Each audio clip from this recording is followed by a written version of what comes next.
Good evening. For the regulars in the audience, you'll see that our tables are set up somewhat differently, quite a bit differently, and that's to accommodate the various students that we wish to recognize, get an official photo of, and all the rest. After we finish with that part of our board meeting, we'll take a slight pause, not a recess, but just a slight pause to reset the tables to where they normally are. Having said that, a call to order the regular meeting of the Board of Education in Fairfield for Tuesday, April 5th, 2016. Present is Mrs. Eileen Lou McCormick, Mr. Mark Patton, Ms. Donna Carnell, Mrs. Jessica Gerber, myself, Philip Dwyer. Anthony Calabrese was here, but he had to step out for a moment to take a phone call from home. I believe it's from home. Ms. Tricia Pitko, Mrs. Jennifer Maxon-Kennelly, Mr. John Llewellyn, yes, and our students who are here as well. If I could ask you to rise for the Pledge of Allegiance. I pledge allegiance to the flag of the United States of America and to the republic for which it stands, one nation, under God, indivisible, with liberty and justice for all.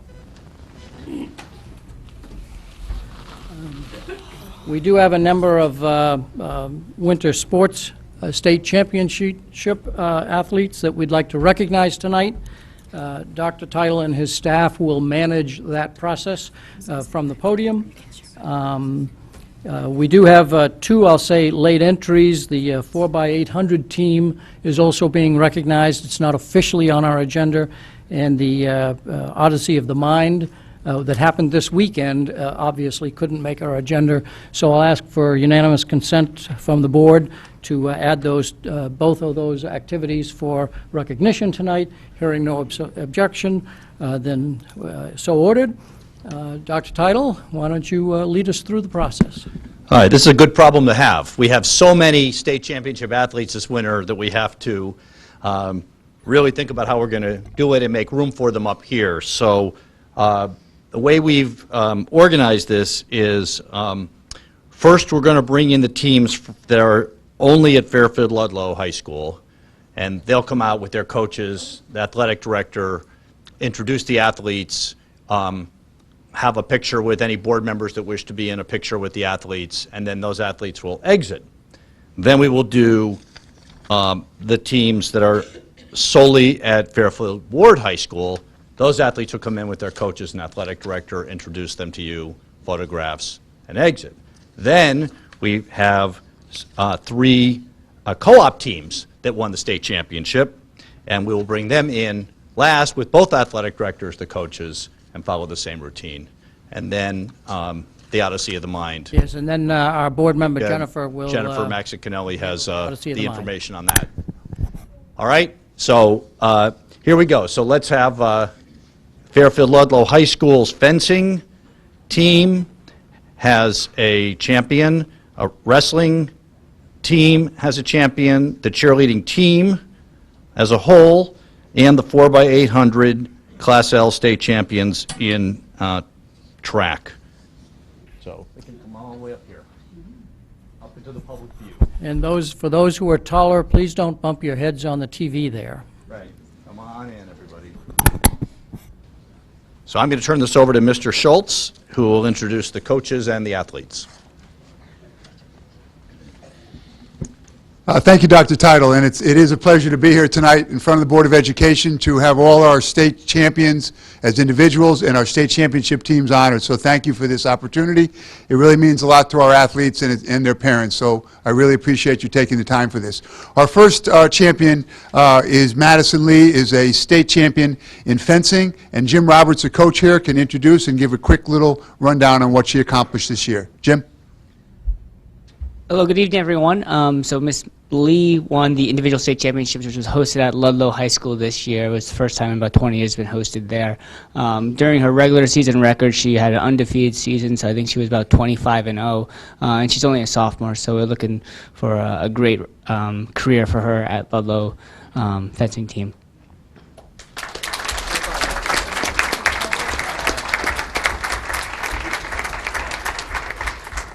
Congratulations, Madison. Thank you. We'll take the pictures at the end. Okay, we'll do a picture. So Madison, just head right back over. Sit down. We'll get you back up in a picture. Congratulations, Madison. Next up, we're going to have one of our wrestlers who was the Class L champion, Austin Sherman, and to present him is Coach Garofalo. Good evening. Austin had a fantastic year. He's one of our captains. He won the Class L state championship, took second in the state open, was in the state open finals, and took fourth in the New England tournament. He had a great year. Thanks, Austin.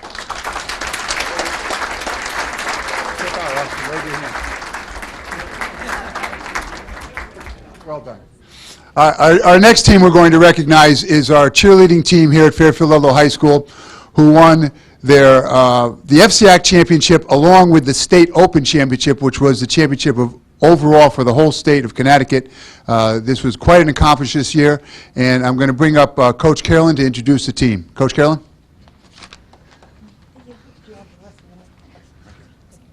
All right. First, we have senior Katie Kirchgasser, senior Amanda O'Brien, senior Carly Pickering, senior Kiki Von Brokich, junior Amani Billings, sophomore Kim Barnett, sophomore Abigail Brusha, sophomore Jessica Fox, sophomore Rachel Fox, sophomore Alyssa Hogarth, sophomore Samantha Hogarth, sophomore Kelly Rapace, sophomore Alexa Timon, sophomore Lily Williams, sophomore Delaney Woodfine, sophomore Serenity Apaya, freshman Lily Lombardo, Paige McGee, Maya McCorsky, and Caroline Placey. And my assistant coach, Erin Colonies.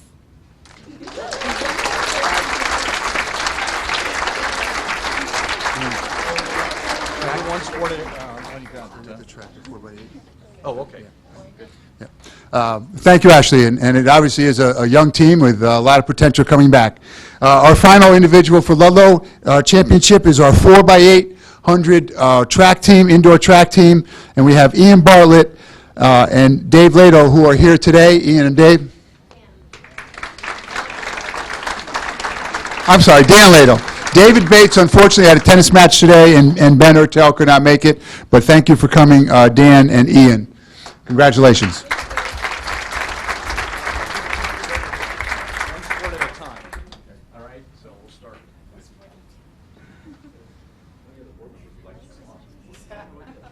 With the coach. Coach and Adam. You guys like know where it is? So she's fencing. Alright, so I was going to talk about Battle of the Houses in 9th grade, 10th grade, and we can talk about MVP award program and solar project. Okay, you talk about those three. I'll talk about like the solar panel because it's short, and then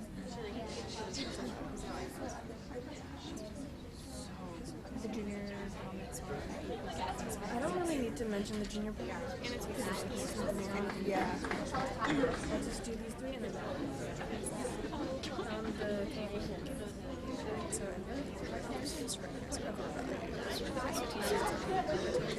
I know, I was like, okay. I don't really know that, so I'm gonna have to like study that. I'm just gonna read off of it.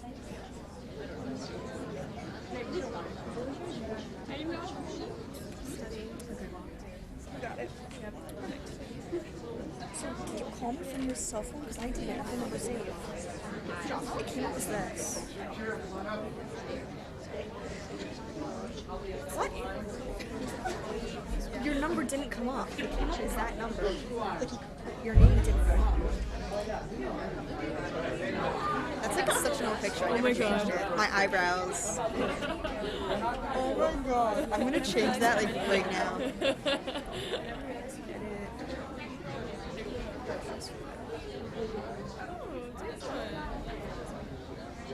Oh, you know what that was good.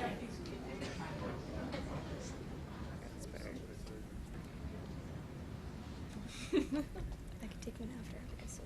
Good one. Good.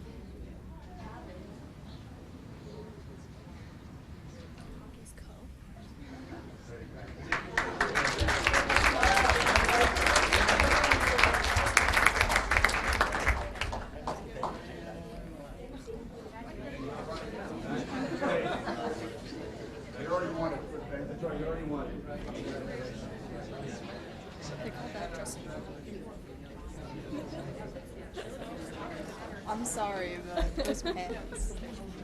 They're colorful though. No, at least with the blue ones, like wear like a light shirt. That would have been nice.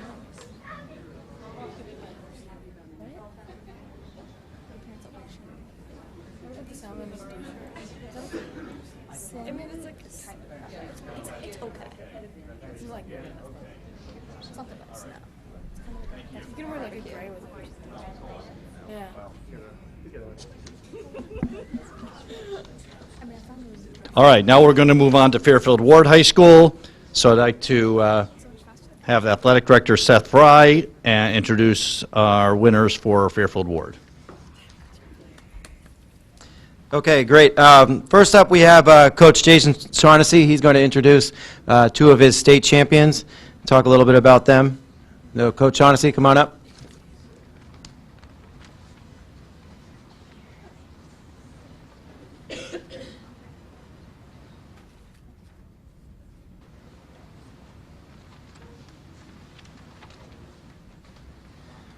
Good evening. I've had the pleasure to coach Tim and Charlie Kane. Tim and Charlie Kane were undefeated FCAC Class LL State Open and New England champions this season. They had a combined record of 80-0 in this season. Thank you.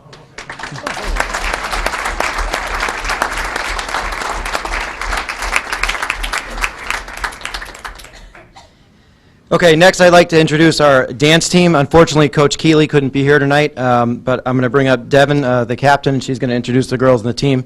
This is the third year in a row that they have won the hip-hop division of the state championship. Devin? Hi. So only 6 of us could be here today, but there are 15 girls on our team, and we got first place in the hip-hop division of states and runner-up in the region, but we're undefeated in Connecticut this year.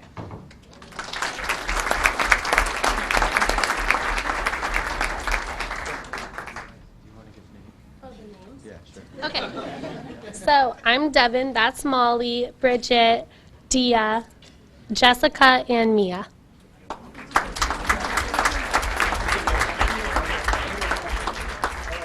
Pictures with the wrestlers first. Ladies, want to have a picture with the wrestlers? Come on out.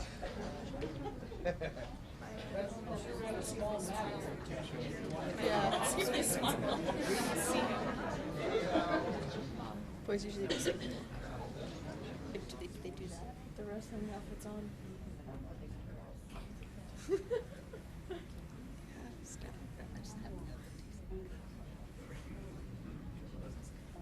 Usually guys always do this. Take a picture. What the fuck? I just take pictures just like that. All right. Hip-hop.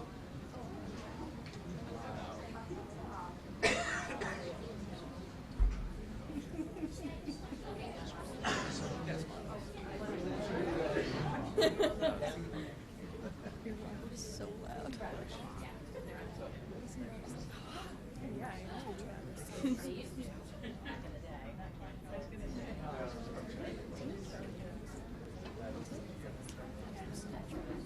Which one's Trevor? Which one's Tim? Are they in your grade? Charlie's a senior. Tim is a junior. Co-ops. Which one's which? Tim is the one in cookies. Charlie's the one in Bowling, ice hockey, and skiing. Yep. Here they come. All right, now we have quite a number of athletes coming in so they can filter in. Our co-op team state champions in bowling, boys ice hockey, and girls skiing. So come on in, athletes and coaches. Okay, so first up, we're going to introduce Brendan Pushkar as our first-year coach of the bowling team, and in his first year, won a state championship. Come on up, Brendan. How's it going, everybody? We won our CIBL League 12-0 and went on to win our state championship. We competed against 32 teams and beat Bristol Northeastern by 214 to 171. And I have on our team Rob Casucci, Matt Warman, Mike Toth, Cole Vaporis, and Chris Nielsen. So give them a round of applause, guys.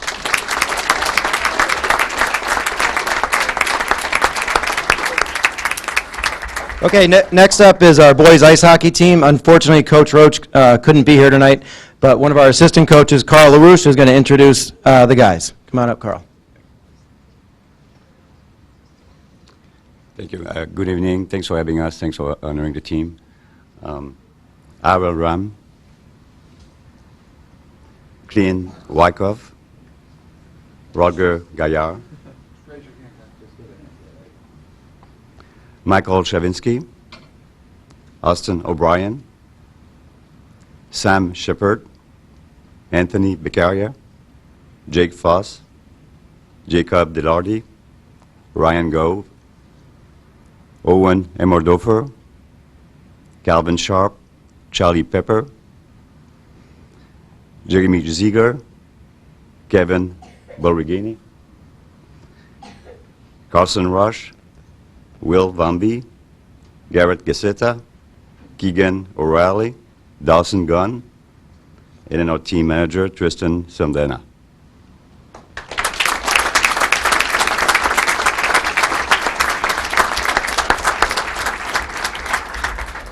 Okay, and last up is our girls ski team. Coach Quirconi couldn't be here tonight. He's very sick. He's very frustrated. He's missing tonight. But his son, Coach Quirconi, is going to introduce the girls. Thanks. Ladies and gentlemen, good evening. I want to introduce the co-op ski team with Fairfield Ward and Fairfield Ludlow. Our girls throughout the regular season had 3 regular season losses. But during the state championships in early March, on what was slush and mud, and the snow was actually it was actually brown in spots, which is kind of funny because now it's like 20 degrees outside. But our girls worked hard, especially in the second round. We pulled it off, and the 3 teams that we had lost to during the regular season, we were able to take first place in the championships by 0.7 of a second, which is less than I guess, an extra point in football, if you will. So, without further ado, I'd like to just announce all the names, many of whom are here. Estelle Baldwin, Carly Baldiga, Kelsey Brown, Betsy Burendorf, Aoife Cahill, Katie Chan, Jordan Chesick, Ellie Daigle, Leah Farrington, Natalie Finzi, Michaela Fleming, Kelsey Galati, Ashling Johnson, Maddie Keith, Julia Langland, Olivia Lind, Kaylee Minogue, Olivia Noonan, Megan Pullen, Jessica Riley, Maddie Riley, Sophia Ross, Sierra Saltz, Emily Sforza, Rachel Shannon, Monica Susik, and Abby Thompson. The co-op girls ski team.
Oh, yes.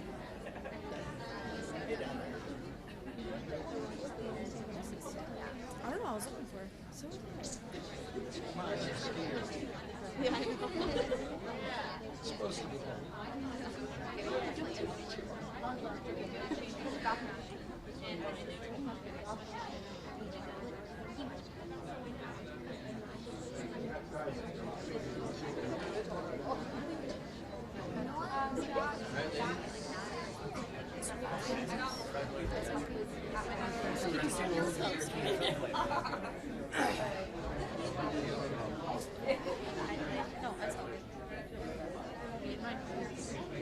This was that was the guy. This is Yeah, the boys was lights high. oh yeah.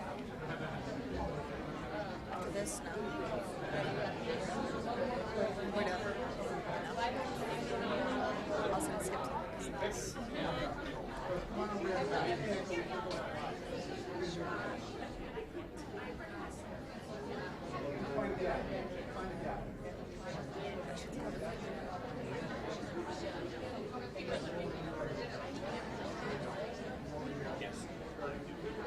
Is it FYI? They're having a break. So we have to move this table. Move this table.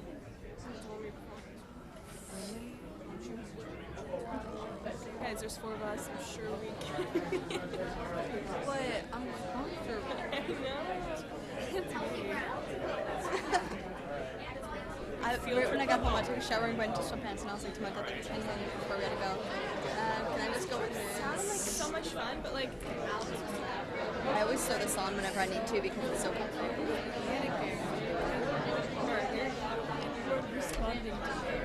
Because my phone, okay, for some reason it was spazzing and it zoomed in so much that when I would go like this, it wouldn't let me unlock it or anything. Now and it's, when I was texting, it only showed one. Now it's Jennifer, So right? zoomed in. So can I do it from here? Sure. Yeah, please. She's going to do it from here, Phil. Just imagine that. We have one more group that we like to recognize. And so Jennifer, perhaps if we wait just a moment for people to clear. I could shout over them.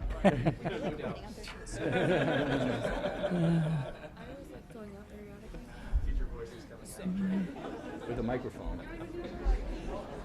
So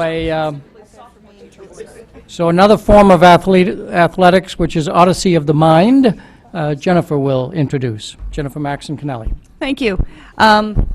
Recognizing both an individual and a team tonight, specifically I'd like to start by very briefly talking about an award that the State Odyssey of the Mind competition gives every year, which is the Omer Award. This is an award that's in recognition of outstanding sportsmanship, exemplary behavior, or exceptional talent demonstrated the day of competition. It's just someone who stands out, that a judge recognizes this and brings it to the attention of the awards committee. And the student who stood out this year was our own Lily Morgan from McKinley Elementary School. Lily's, yeah.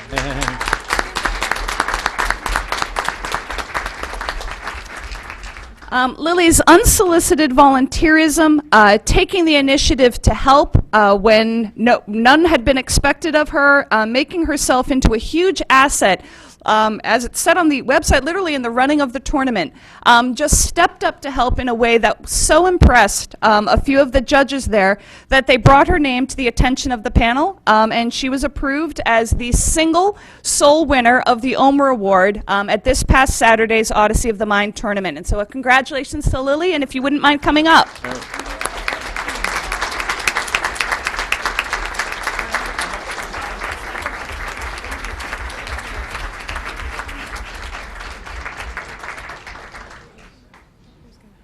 I know, she was like, I'm gonna reach for it. She's so cute. I wouldn't be surprised if she posed for the picture like this. Like, Oh my god.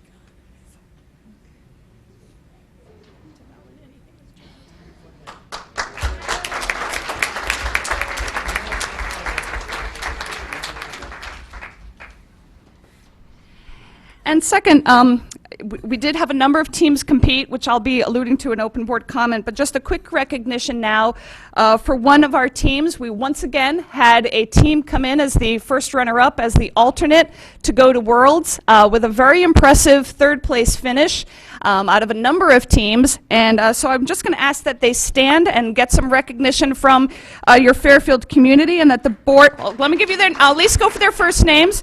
We'll offer you our board recognition and congratulations on a tremendous effort to Olive, Lindsay, Andrew, Kayla, Mariella, Natalia, and Megan.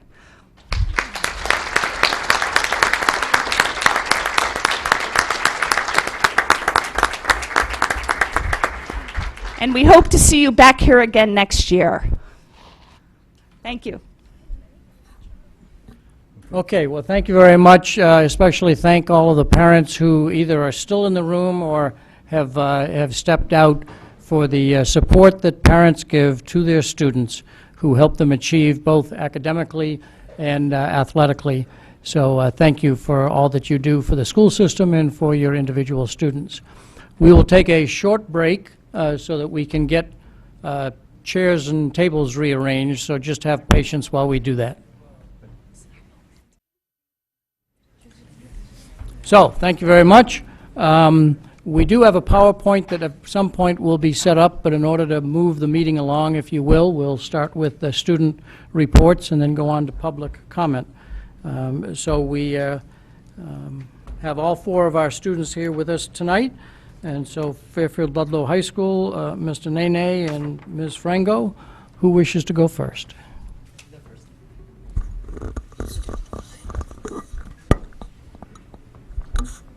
So on March 31st, we had the Battle of the Houses, which is an exciting competition with relay races and free throw contest and other events between the three houses at Fairfield Ludlow, and of course my house because it's the best one, Warner House.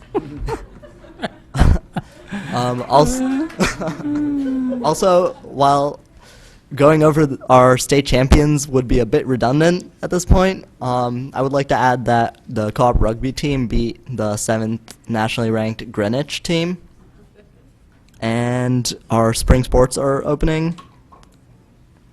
Spring break is coming up, which I'm excited for. I know pretty much everyone's excited for.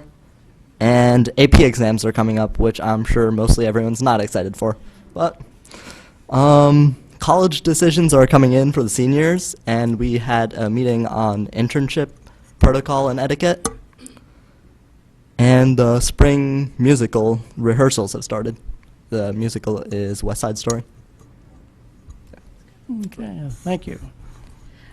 So yesterday, the spring blood drive took place for most of the day, and similar to the one we had in the beginning of the year, it was very successful, great turnout, and that's done by the Red Cross Club at the school. Marking period 3 ended today, so everyone is very excited for spring break. I think seniors only have 4 weeks before we leave for internships, so we're almost there. A lot of exciting field trips have started to take place. The music program just came back from their trip to California, and they were there for 4 days and got to take some workshops. The cooking and fashion classes are leaving for Paris this Friday, and they come back the 15th. While they're there, they will be taking a culture experience and learning a lot about fashion. They're going to a fashion building district, I believe. And the MEH classes are also leaving for Paris, but it's England as well. And they're getting the opportunity to go to the world capitals on an educational tour, and they get to see famous historical and cultural sites that they get to learn about in class. Thank you very much. Any questions for our representatives from Fairfield Ludlow High School? Thank you. So Fairfield Ward High School, Ms. Agrello and Ms. Schuster. We also had our Battle of the Houses. We had like the relay races, tug of war, things like that. It was a lot of fun. I'm glad to say that my house won, so congratulations to them. Also, the 9th and 10th grade dance, we also had over 400 students attended, so that was a huge turnout. Everyone enjoyed themselves, had a lot of fun. And also, we had an MVP award program. It's for students who recognize our core values, which is welcoming, academic, respectful, dynamic, ethical. 15 students were recognized by teachers and nominated, and in honor of their hard work, we had a pizza lunch that was organized for them. And also, our spring break is coming up, so about the solar project that we're doing, we're hoping to have it finished by the end of spring break. So around like April 22nd, I believe, they're planning to have it finished. Thank you very much. Ms. Agrello? So as we know, the end of marking period 3 is today, and all the teachers are busy putting in the last minute grades, and students are scrambling to submit any last minute work, naturally. This weekend we have the ACTs at Fairfield Ward. I will be doing that as well as my other friends. So we're excited for that. Later this month, we're going to be having our AP exams, which our teachers are really trying to prepare us for. We get like a lot of review packets and stuff in class, which is really, really helpful. The Chinese club at our school is having a trip to China, actually, over spring break, and they're leaving this Thursday and hopefully coming back the day before school starts.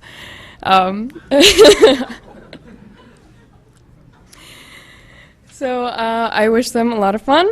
Also, just a quick shout out to our student forum for organizing a great Battle of the Houses. People were very enthusiastic this year, which I'm very pleased to announce. Thank you very much. Any question? Oh, go ahead. One more thing, sorry. We also had students from Rio Vista, California, from AFS, come visit us for 1 week, and they were shadowing students in our classes in like civics and others. And it was really nice to see them walking around. Our students were very welcoming towards them. So. Thank you. Any questions for our representatives from Fairfield Ward High School? We have a very exciting math curriculum update that you can stay for. Or you can go get ready for spring break or your studies. Thank you very much for presenting tonight.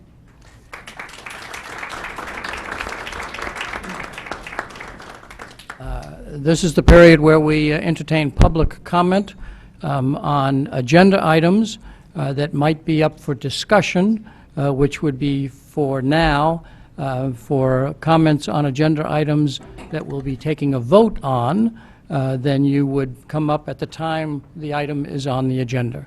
So anybody wish to come forward to present to the board on discussion items that are on the agenda?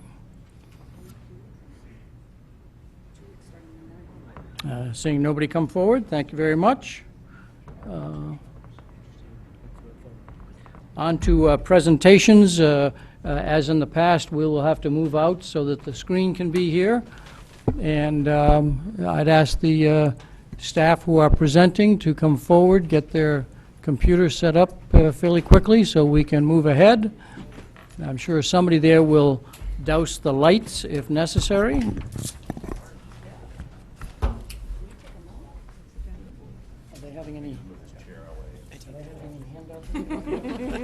Right. You go like this. Yeah. I take the bed. Oh, sorry.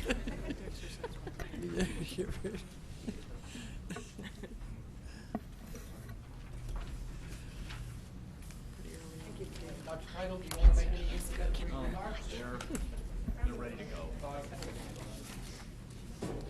And for the benefit of the TV audience, if you would make sure you introduce yourselves when you're speaking.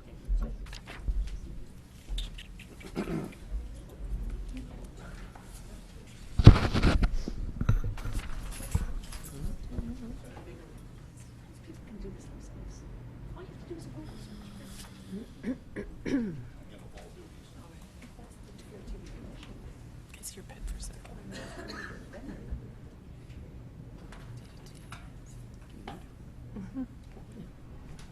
Forgot about that.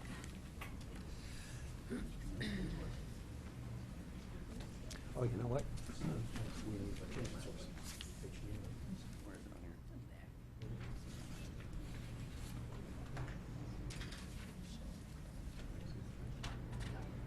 Okay, you're all set. There you go.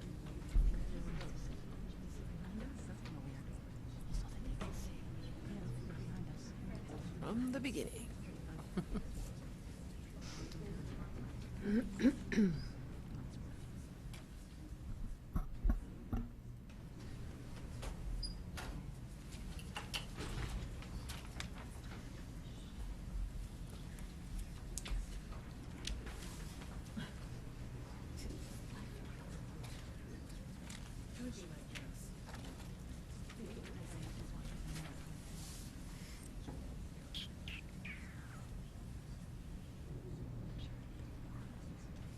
Still waiting. There you go. Oh.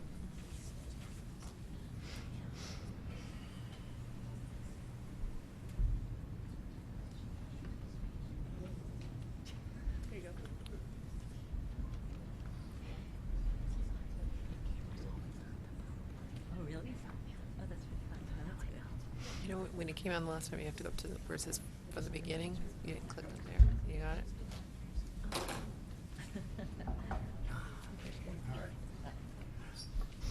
Welcome. Can anyone hear me through the microphone? Welcome. We really appreciate the opportunity to come to the Board of Education midway through our implementation cycle. I'd like to introduce myself. I am Dr. Paul Rasmussen. With me, we have Walter Wakeman over to my left. We have Joan Robb, teacher, far down to the end. We have Nancy Meehan, far down also to the here. We have Kim Barba to my left. I have Meg Tiley to my right, and Mileen Roxby over to also to my right. When they will be coming in, they will be introducing themselves and also be talking about their roles and also talking about various aspects within this presentation. Our purpose tonight is to provide information on our current work toward implementing our approved curriculum. This presentation will show evidence that illustrates that we are moving in the right direction. This presentation will show also that we have other things that we are working on based on aspects identified in the district and department improvement plans. The format of tonight, we'll be focusing on really these 5 questions. The first question is talking about where we came from. The second question talks about aspects of how we implemented the curriculum. Third one talks about different adjustments we've made along the way since the curriculum was approved.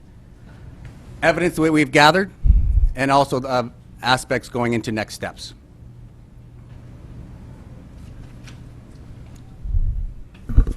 So Walter Wakeman here, pre-K through 5 mathematics curriculum leader.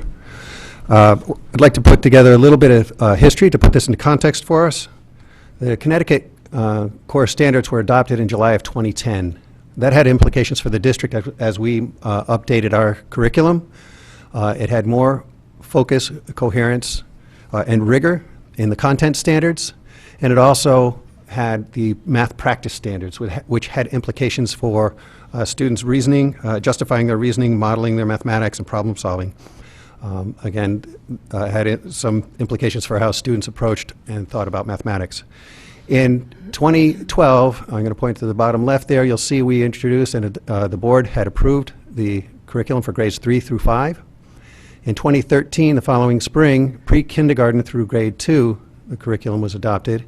That year as well, in grades 6 through 8, and Algebra 1 and Geometry was adopted. And then in the following year, Algebra 2 and the electives. So really, last year was the full implementation of the Algebra 2 and electives. And that's where we are currently with our the curriculum implementation. Right now, what I'd like to do is to hand it over to the teachers to introduce themselves and to share with you a little bit about the implementation of the curriculum since they were adopted. Good evening.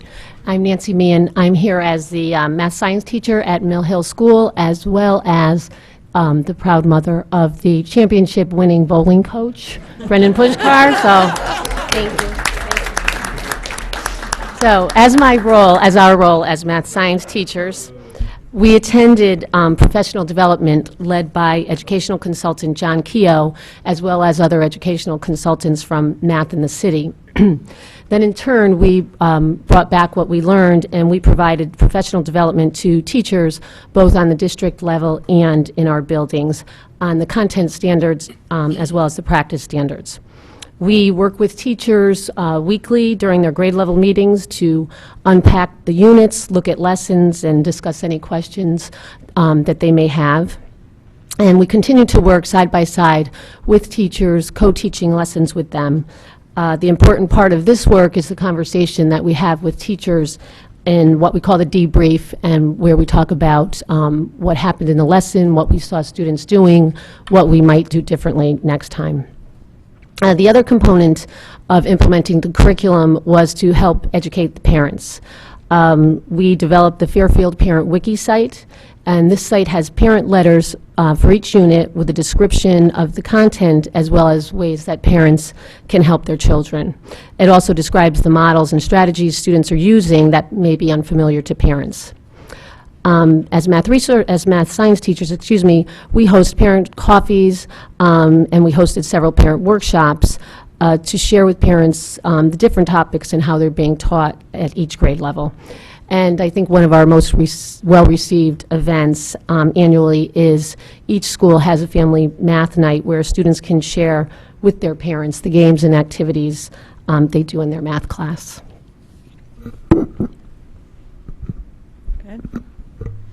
Good evening. My name is Joan Robb. I'm a third grade teacher at Timothy Dwight School. Prior to teaching third grade, I taught second grade for a dozen or so years. And when I started at Dwight, Scott Forsman math program was our resource, and it became a kind of de facto curriculum, which I think is a danger of a workbook-driven resource.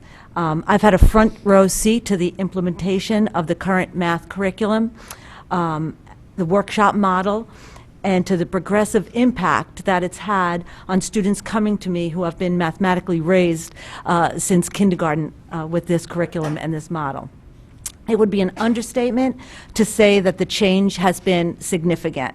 In the past, we taught students how to do math, and now we teach them to think mathematically. I describe it as building mathematicians versus math mechanics.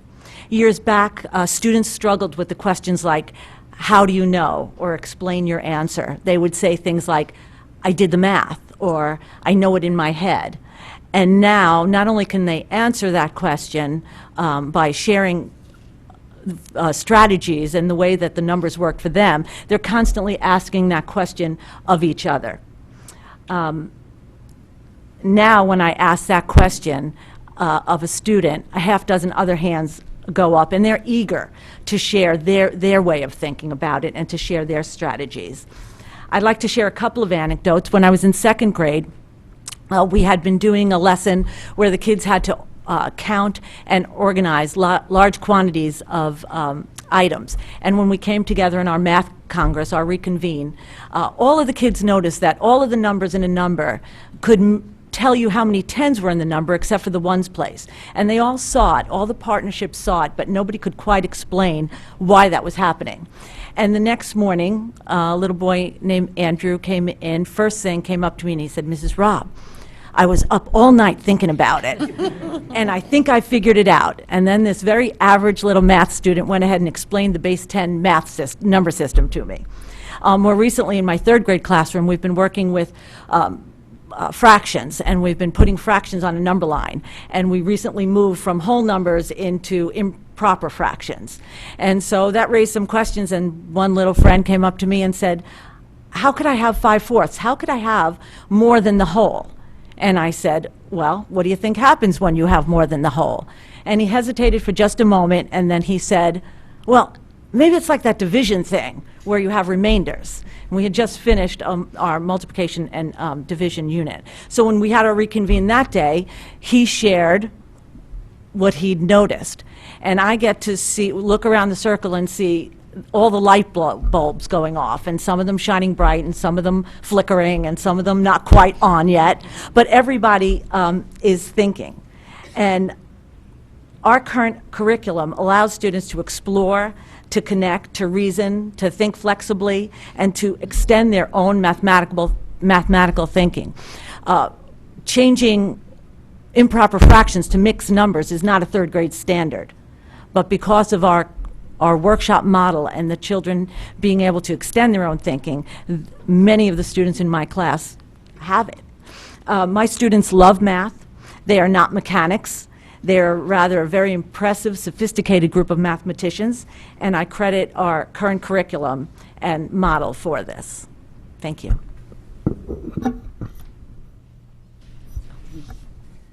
Hi, I'm Kim Barba. I teach both at Roger Ludlow Middle School and Fairfield Ludlow High School, so I have quite the spectrum of expectations. We've had a plethora of professional developments, alliteration not intended. I'll never forget my very first professional development over the summer where Paul gave us a packet of instructional strategies that were intended to encourage mathematical discourse. And exactly what my companions were saying is we're trying to encourage mathematicians, thinking about your own thinking, metacognition.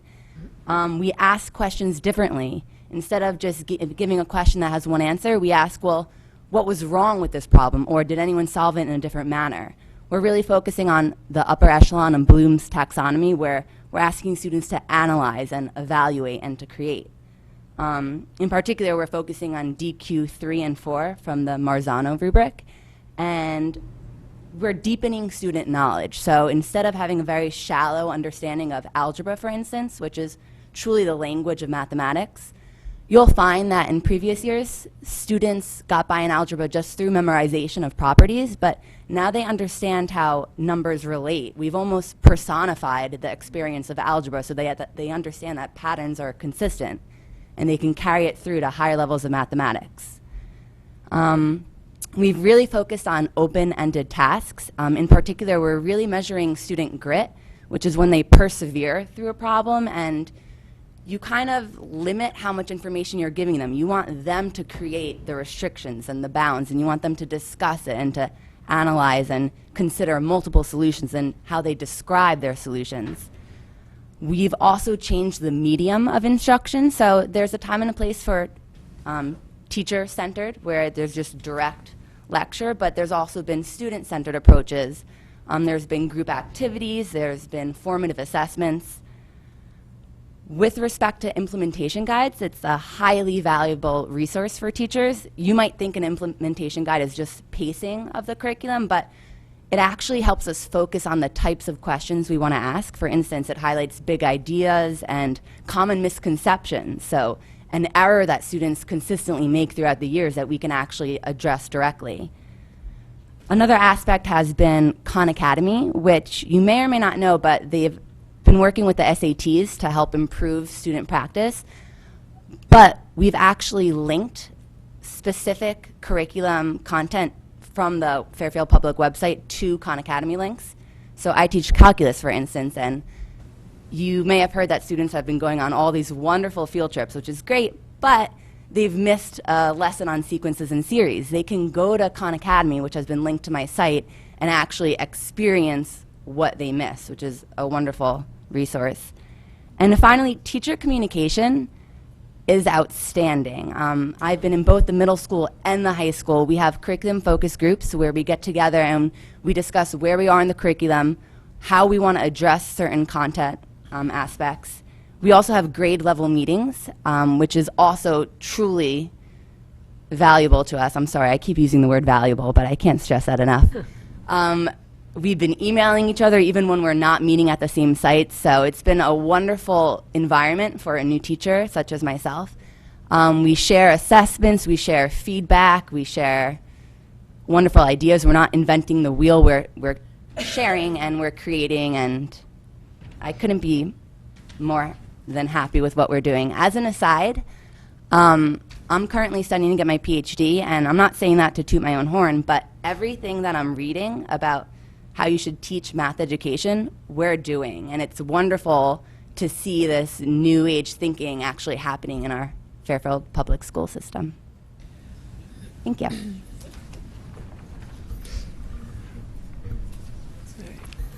So at this time, yes. All right. Hi, I'm Mileen Roxby. I'm the principal at Roger Sherman. I've been at Fairfield for over 10 years, and you know, the teachers are so eloquently speaking about their teaching. You can hear the passion in what they're doing, and I have seen that change in my tenure. Before, teachers would teach the page, the book. They didn't teach the curriculum. They didn't teach how to do math. They just taught what was on the page that day. And now teachers are actually teaching mathematics, strategies, critical thinking. They're using very high-level vocabulary. Kindergartners are talking about constancy and subitizing, and 5 years ago, teachers didn't even know what that meant. And so we've had such an unbelievable turnaround in not only what's happening with the teachers, as you can see how excited they are about teaching math, but the students in turn have now taken on that vocabulary and that excitement. So the biggest thing that I've seen is the impact on on the excitement around mathematics. Before, students used to work alone, get the right answer, and move on. Now they're working together, they're thinking, they're getting the answers, they're comparing their answers. Of course, we always want to get the right answer, right? That's what math is, really, it's like, okay, there is a right answer sometimes, but sometimes there's a different way to get it. And I have seen kids teach me different things that I never thought of before when I walk in. And even in kindergarten, I have seen incredible things.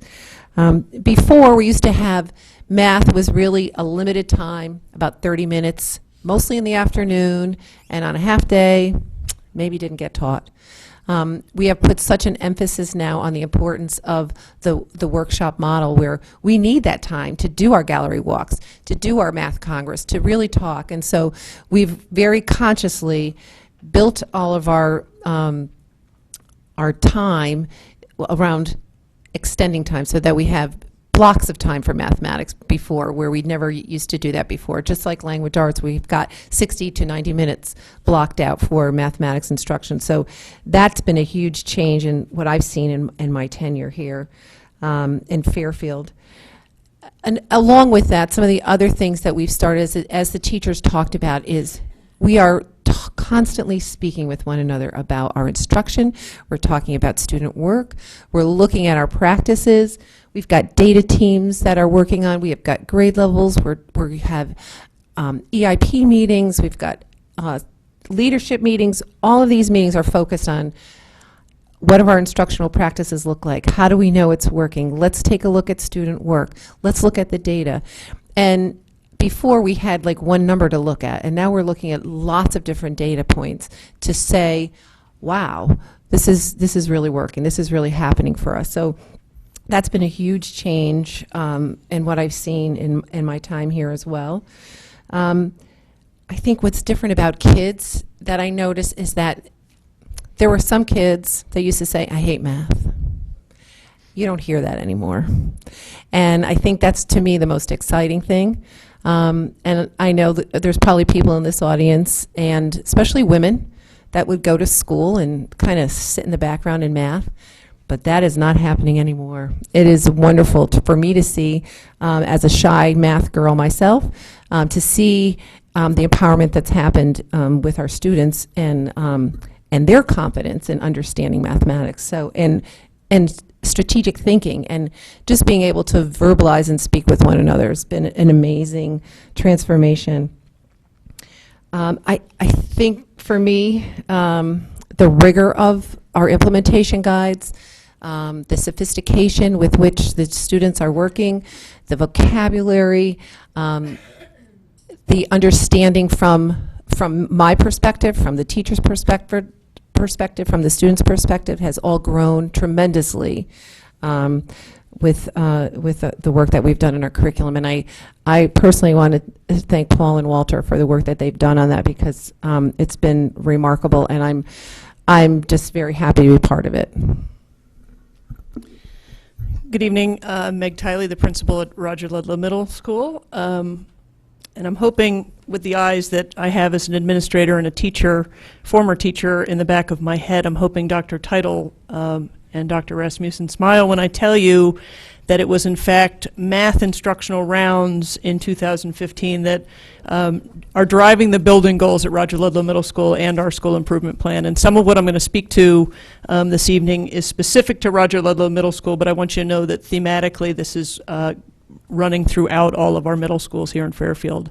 As I said, the math department goal regarding the development and implementation of rigorous tasks are in alignment with our building goal and our school improvement goal, and you've heard that phrase, design question 4. That's really the rigor of cognitively complex tasks, which is per our Marzano learning map. And every one of our teachers at Roger Ludlow Middle School in math and all subjects has a professional goal developed to this design and implementation of these complex tasks.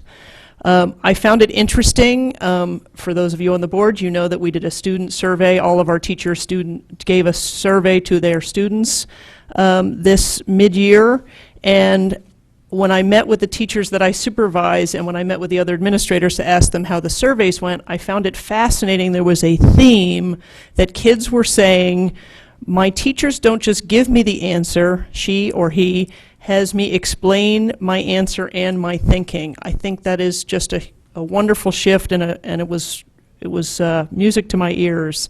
Last month, Dr. Rasmussen and Mr. Wakeman once again hosted math instructional rounds, and I was proud to see that student-to-student discourse and engagement was highly noted during those rounds. What you might see as an observer if you came into a middle school math class, you could see a mini lesson and introduction of topics. You would see students working in pairs and small groups to solve problems, answer questions and identify their errors. You'd see teachers circulating to answer questions, provide feedback, give information, and challenge students with additional questions. Again, back in my day, or whether it was my dad or my older brother, if I had a question, they said, give me that pencil, here's how you do it. You don't see that anymore. About a month ago, I was in a 7th grade math class, and I think if any one of you in this room walked into the class, you would think those kids must be playing with their iPhone or video games in 4 different corners of the room, all on the floor, debating and working together. Well, they were, in fact, working in pairs and small groups, again, solving problems, explaining answers, debating answers, and it's a middle school, arguing over some of their errors or how they solved the problem differently. Someone earlier this evening discussed thinking mathematically. As far as teacher support and using our math resource teacher, she is here this evening, Betsy Sipu. Thank you very much for being here and for coming to Roger Ludlow Middle every day. Again, participated in instructional rounds last month, and our MRT works directly with teachers in classrooms to support curriculum, departmental, and building goals, and she provides additional coaching and support given to teachers and struggling students and those students who require interventions. Dr. Rasmussen and I also do monthly math walkthroughs. So we select a series of classrooms and grade levels, different grade levels. We look at pacing, curriculum implementation, task rigor, and the implementation of those tasks. And after each of those visits, teachers are given either feedback in writing or in person or both in a post-observation conference. So we're seeing tremendous things in math. The kids, as Eileen said, are very excited about math and talking about math and thinking mathematically. So with that, I will pass it back to Walter Wakeman. Excuse me, I'll actually pass it to Nancy Meehan, who's going to share this next bit of information with you. So we've made some adjustments to the pacing guides since we implemented the curriculum. The content and the curriculum, the standards in the curriculum remain the same, but based on teacher feedback and student performance and student readiness, we have made such changes such as in grade 3, we had a multiplication unit towards the end of the year that we realized we could move up to the fall based on the readiness of the second graders coming in ready for that multiplicative thinking.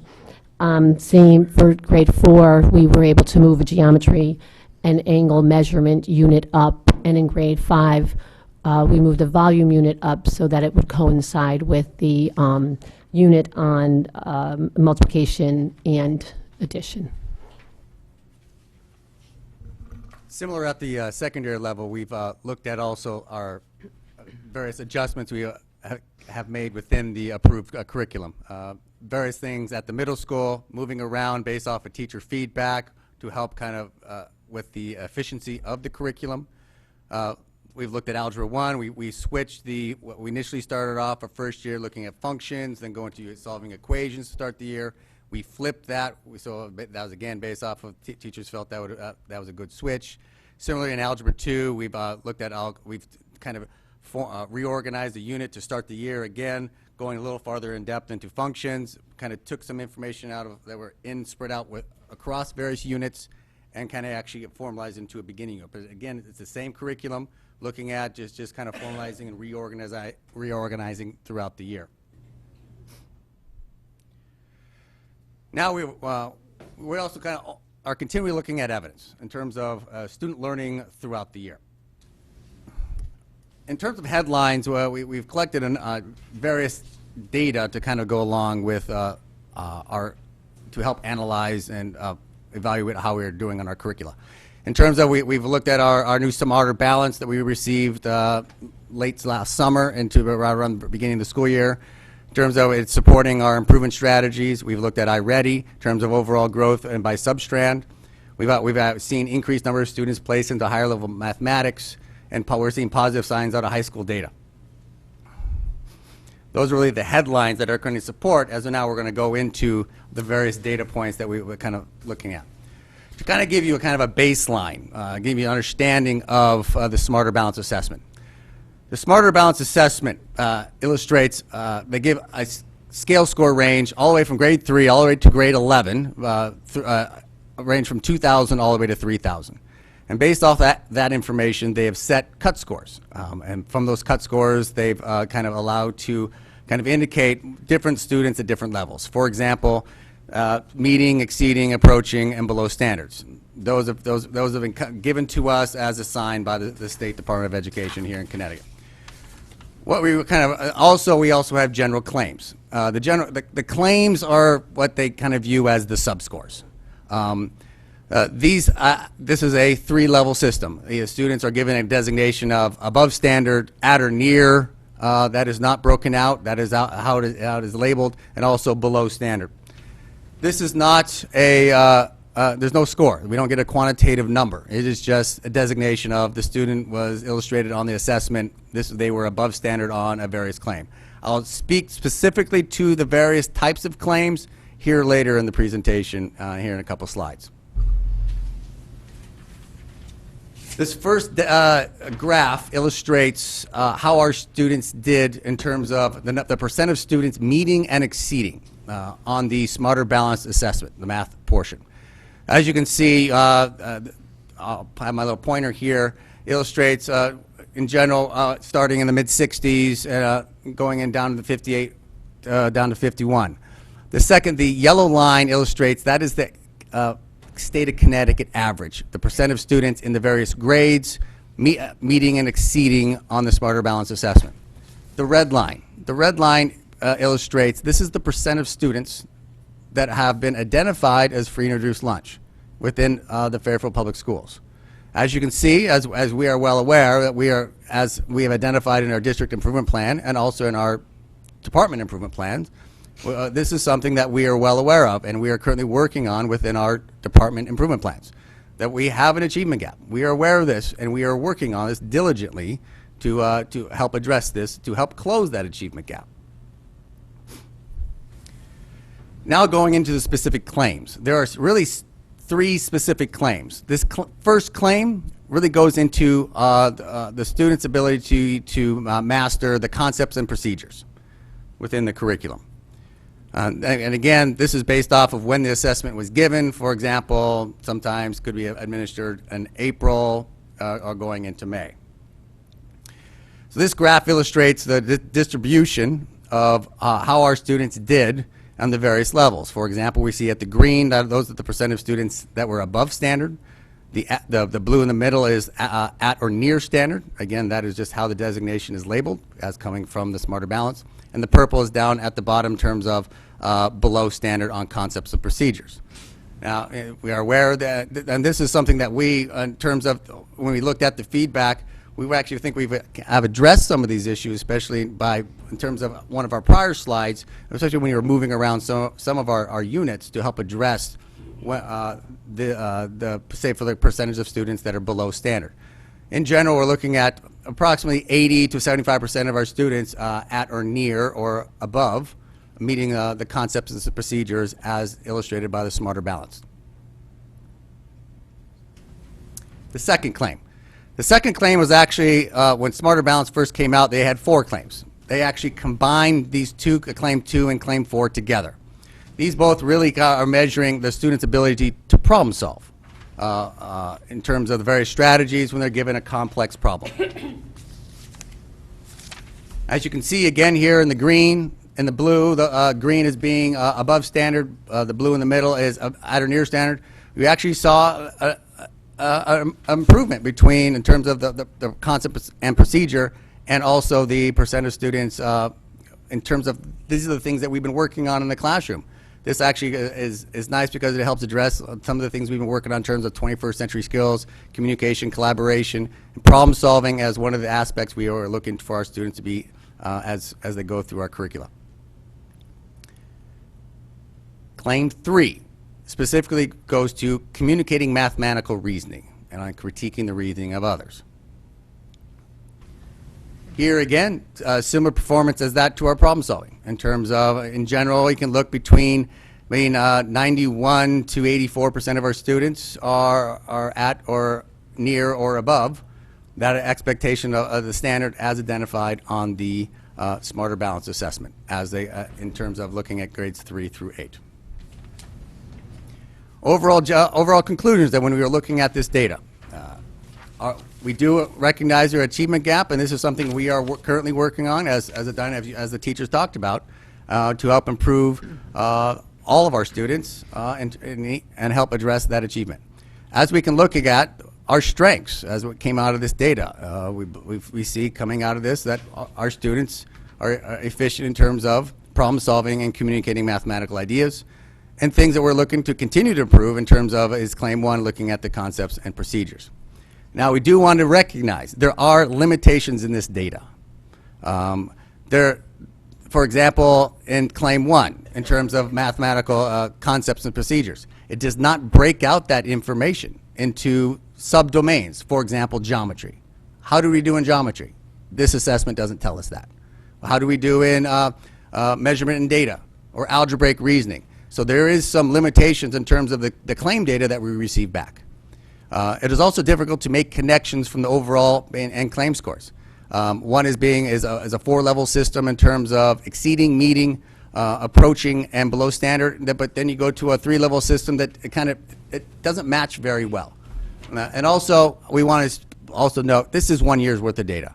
It's hard to make conclusions between data without looking at before and after. It's hard to say in general.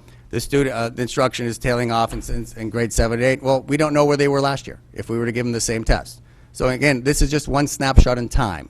So again, we do want to recognize there are limitations in this data, but in terms of as we move forward and we get more data in terms of the additional administration of assessment, we actually can go into further analysis.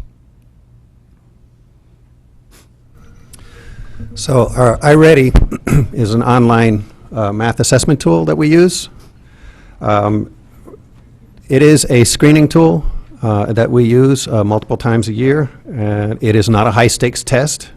It is really looking at individual student growth and how students are progressing throughout the course of the year.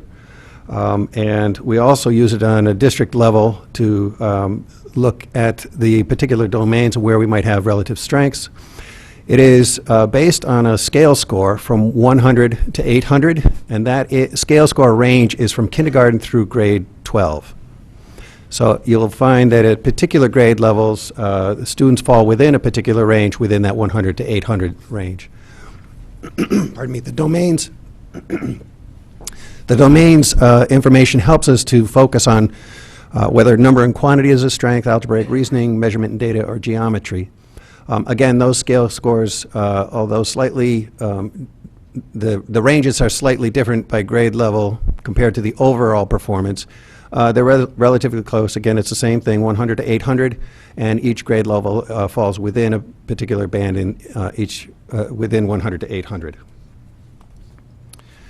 So the results of the iReady scores, we have our first implementation of it was last year. And the only comparative data that we can have now is the fall and winter. What you're looking at here is the winter scores from last year at meeting or exceeding. And so you'll see at kindergarten, for example, there were 62.9% of the students were meeting or exceeding in 2015. And compared to this year, there's 66.4 in kindergarten meeting and exceeding. If you look at the difference across the bottom, the scale across the bottom, you'll see that there's a general upward trend. Again, there's a limited amount of data for us to look at conclusive information, but we're definitely moving in the right direction, and we're looking at the overall growth from one year to the next. We also take a look at the cohorts. In other words, the kindergarten group, again, the 62.9 and the 66.4 are different groups of children. who took the assessment in kindergarten. If you look at the 62.9 in kindergarten and compare that to the 66.6 in grade 1, those are the same group of students, the cohort, as they're progressing. You'll see that in majority of grade levels there are increases as we're going across the grade levels, but there is a couple of grade levels that we're keeping our eyes on as we're moving forward and asking ourselves some critical questions about the process as we move forward in implementing the curriculum. Where are the strengths? What adjustments do we need to make to help address the curriculum standards in our pacing guides and implementation guides? Now we're going to get into the actual domains, that is the number and operations, the algebraic reasoning, measurement and data, and geometry. So they're broken out by each of the grade levels. This is very helpful in helping us to identify the specific strengths and areas in each of the grade levels as we look at the how we're implementing the curriculum. What you see under Winter 2015, those are the actual scale scores. And just to put it into context, you'll notice in the kindergarten, both 2015 and 2016, they're around the 300 range. As we start to move into grade 1, it starts to move up into the 400 range. Low 400s. Grade 2 is slightly higher in the 400 ranges. You'll see that pattern continue as we go through this. And remember, the range starts at 100 and goes through 800 by grade 12. So these are the ballparks for those particular grade levels that we're looking at. You'll also see that there in some growth in the scale score. For example, in kindergarten, algebraic reasoning, you'll see movement from 365 in the winter of last year to 367 in our current year. We can also identify areas where we've made the most growth at each particular grade level. For example, in kindergarten, that geometry. And you can also see an example of the relative strengths of each of those domains for each of the grade levels. So we're looking at geometry as one of the relative strengths in kindergarten and first grade, and then you start to see a shift as we move into grade 2 into the algebraic reasoning component there. As we move into the intermediate grades, 3, 4, and 5, again, we take a look critically at where we are. Overall, we are seeing a general trend upward. There are some areas that drop. There are slight drops. In some cases, they're consistent. In others, they're slight increases.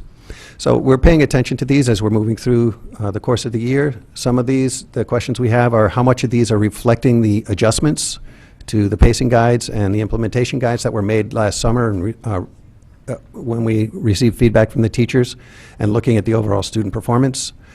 And you'll see we can look at the relative strengths. For example, in grade 5, again, we're looking at the relative strength of the measurement and data.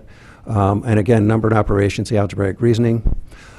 Geometry, although not a relative strength, had made the most significant improvement from the previous year to this year at the elementary level. So again, these are the types of things, questions that we're asking as we look at the implementation of the curriculum, both through the documents that teachers are using and as you heard earlier, as teachers have grade level conversations about effective ways for implementing these standards.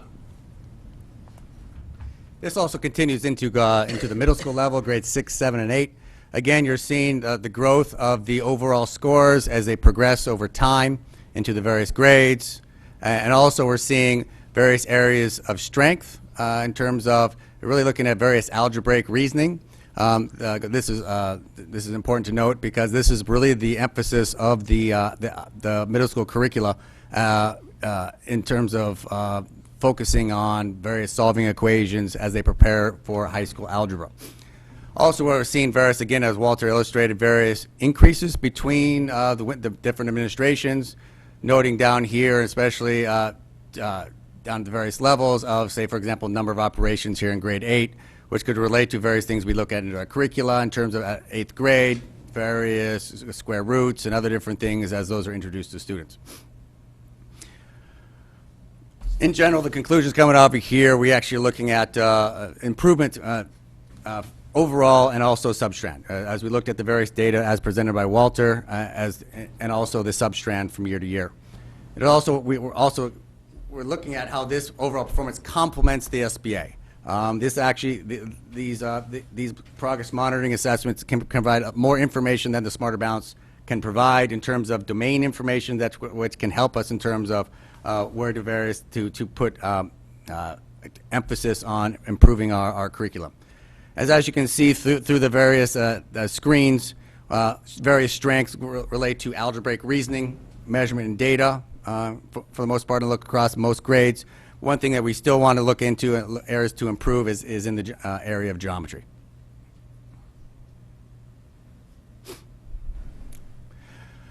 Also looking in here is one of the data points that we look at is the percentage of students that are as we transition from grades 5 to 6.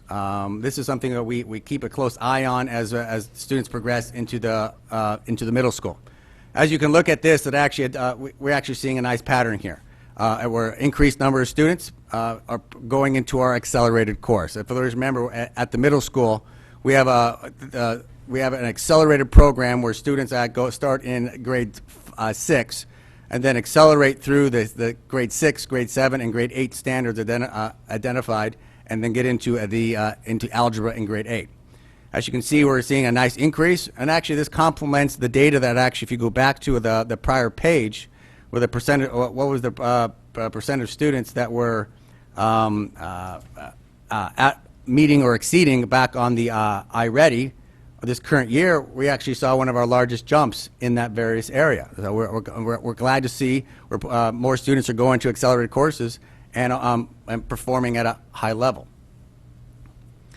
Similarly, we're looking at also we have opportunities for students coming out of 5th grade that actually go directly right into our 7th grade pre-algebra course. This goes through an extensive program to kind of evaluate students' understanding of the 6th grade curricula coming out of the elementary school. As you can see, the various information, as we're seeing increased number of students and respective percentages have risen dramatically over a 6-year period. So in general, looking at conclusions coming out of this, we're seeing an increased number of students going into accelerated courses. And one of the various things that we are looking into is we believe efforts made toward implementing our new rigorous standards may have caused these higher levels of performance. Now as we transition into high school, various information coming out of our high school. One of the things that we track over time is how our students do on the SAT. And one of the best barometers to see how we're doing is actually going back comparing in general to the state average. It kind of tells you how in the difficulty level, the assessment, etc. As you can see, we've seen some nice increases compared to the state average over time, over the last 4 years, while also maintaining a high level of students taking the assessment.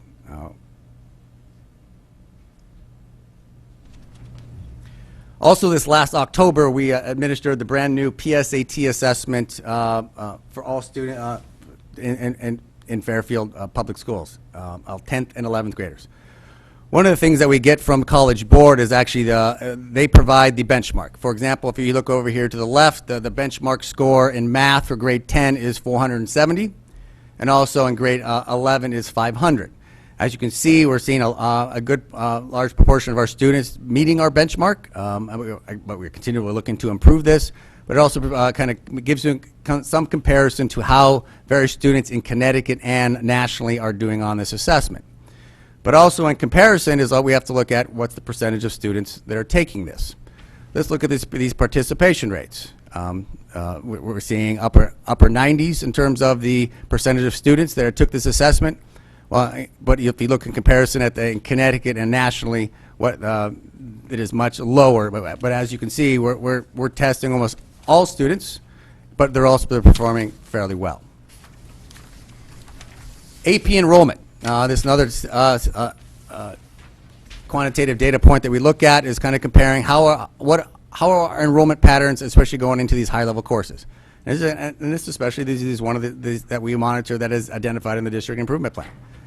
As we look at, as you can see, we're seeing some nice increases of number of students going into our AP courses. If you compare over time, I've seen a nice jump, and also nice to see our projected in our statistics courses jump up significantly.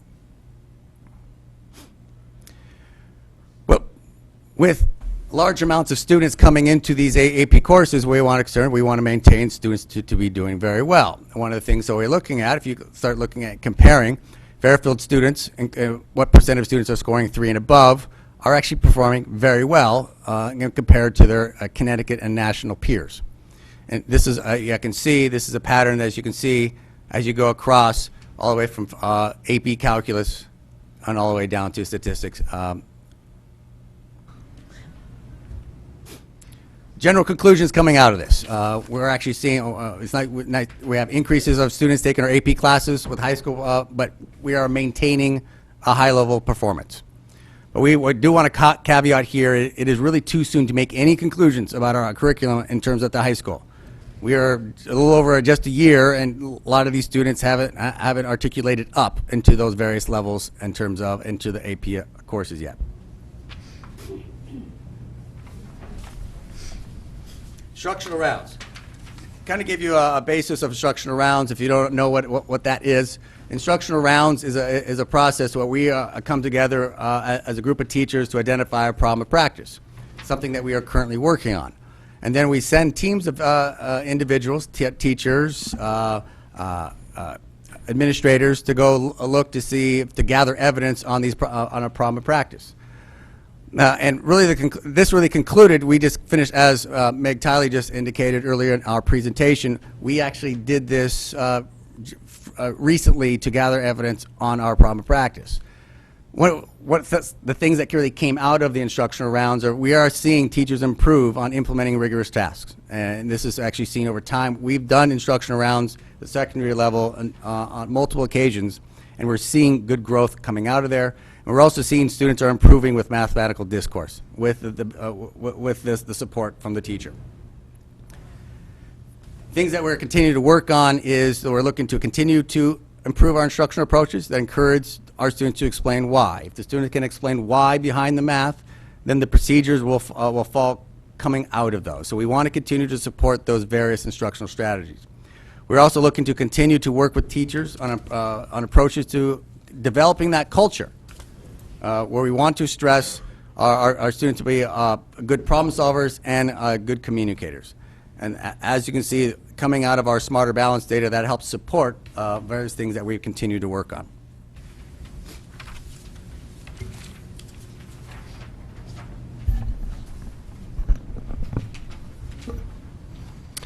So the next steps being considered at the elementary level, we are currently in the process of of reviewing textbooks and resources to support the implementation of the current curriculum that was approved by the Board of Ed. We anticipate some feedback from this committee in May, and looking forward to their feedback at that time. We also will be looking more and continuing to work at the free and reduced discrepancies and other discrepancies in any of the data that we see to help address those, as we've seen and outlined in the district improvement plan and our department improvement plan as well. Secondary level, we're, being that we just completed the SAT recently in March, when we receive this data back, we'll dive into it and kind of look at again our various strengths and areas to kind of focus on. We also want to continue, we'll bring together a committee next year for Algebra 2 to kind of continue our look for an Algebra 2 textbook, as this is something that we've analyzed and we will continue to look for as we move forward. In general, we also, and this is not just the secondary and Mileen Elementary, as Walter and I collaborate together, we are continuing our improvement in our instructional capacity of teachers through coaching. This is something we are committed to helping support not just our teachers in the classroom, but our math science teachers and our math resource teachers in the various buildings. And also, we are continuing our professional development to help address our achievement gap, which we are working through not just the district improvement plan, but also the department and various school improvement plans.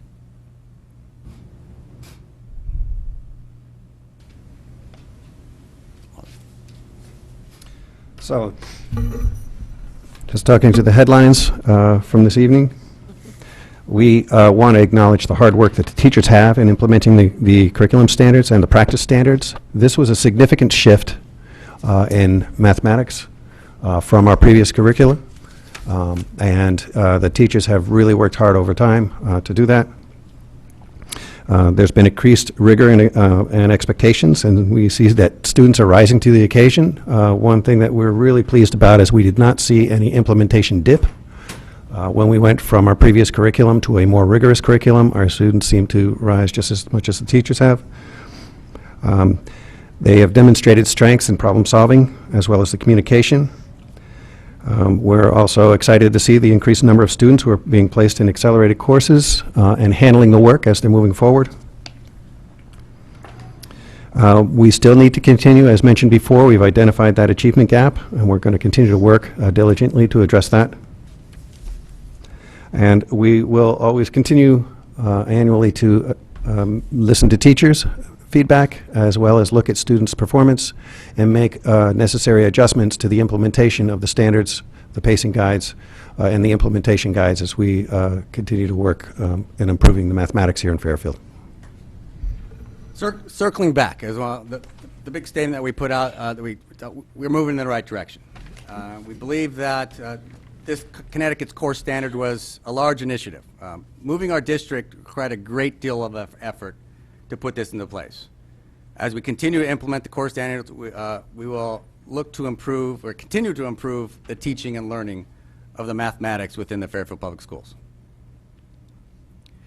And lastly, this really goes for Walter and I, it goes for everyone here. We would like to close. We'd like to thank not all the teachers, all the students, Board of Ed members, building and central office administrators, and all other support staffs for implementing the approved curriculum. This has been a huge undertaking. It is because of the support of all the stakeholders that allows us to be successful and continue to improve upon the teaching and learning of the mathematics within the district.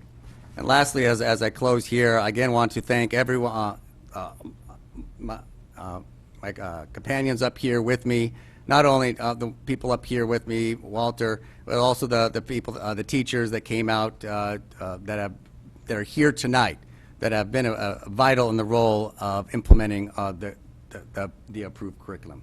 And from here, you want to make any comments? Or? Well, I just want to thank the administrators who are here as well. So thank you all for making time this evening to come out and support and listen to the presentation. Thank you. Yeah. Let us get back to our seats, and I'll ask if Dr. Title wants to make any final comments, and then we'll go to the board for Q&A.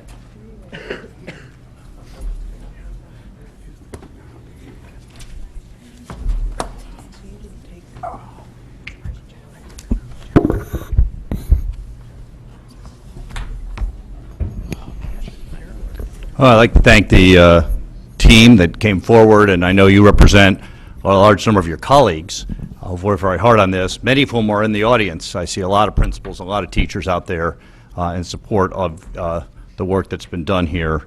I think every district in Connecticut has struggled with implementing the Common Core. It sort of came upon us fairly quickly.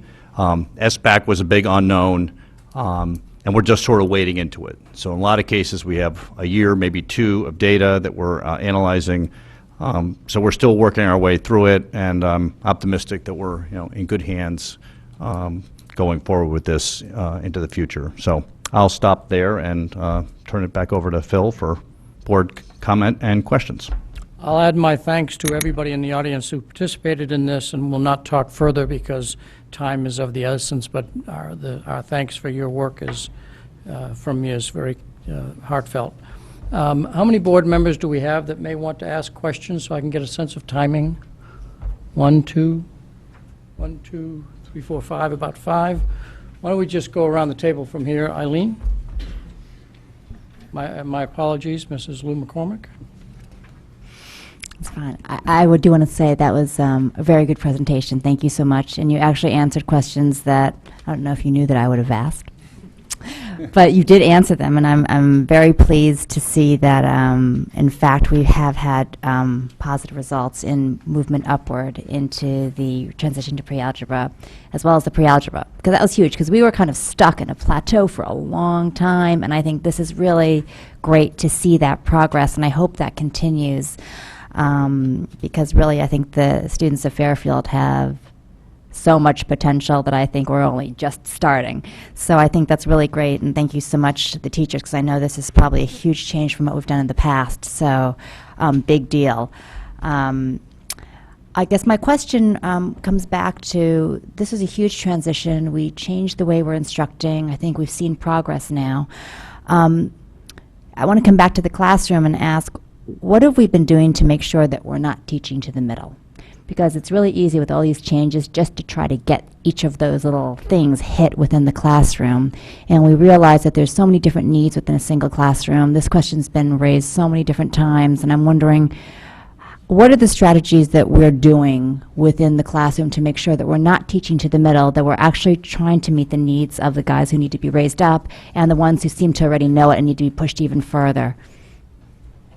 So consider that each question is through Dr. Title to some staff member there, and whoever gets to the microphone first wins. Through the chair to Dr. I think that teachers have been working so hard on that as well. And as you know, part of the model is having students work together in pairs, and that in itself helps teachers to move around the room and work with different students and differentiate the lesson during the day.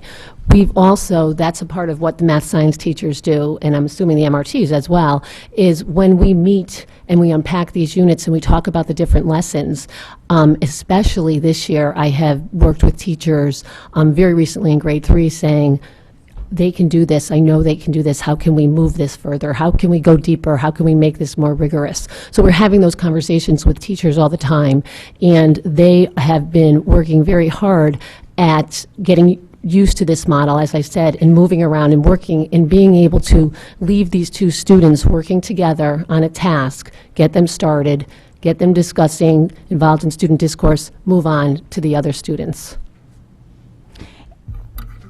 And the reason, let me just get some clarification to why I say this, because I am very focused on moving kids up to the transition to pre-algebra and then moving them up to pre-algebra. And it seems kind of how we assess the readiness is based on their mastery of 5th grade and then some 6th grade. And so the question is how do they get access to the end of 5th grade and to the 6th grade content in order to successfully take that test to move up if we don't allow acceleration of the pace of the curriculum?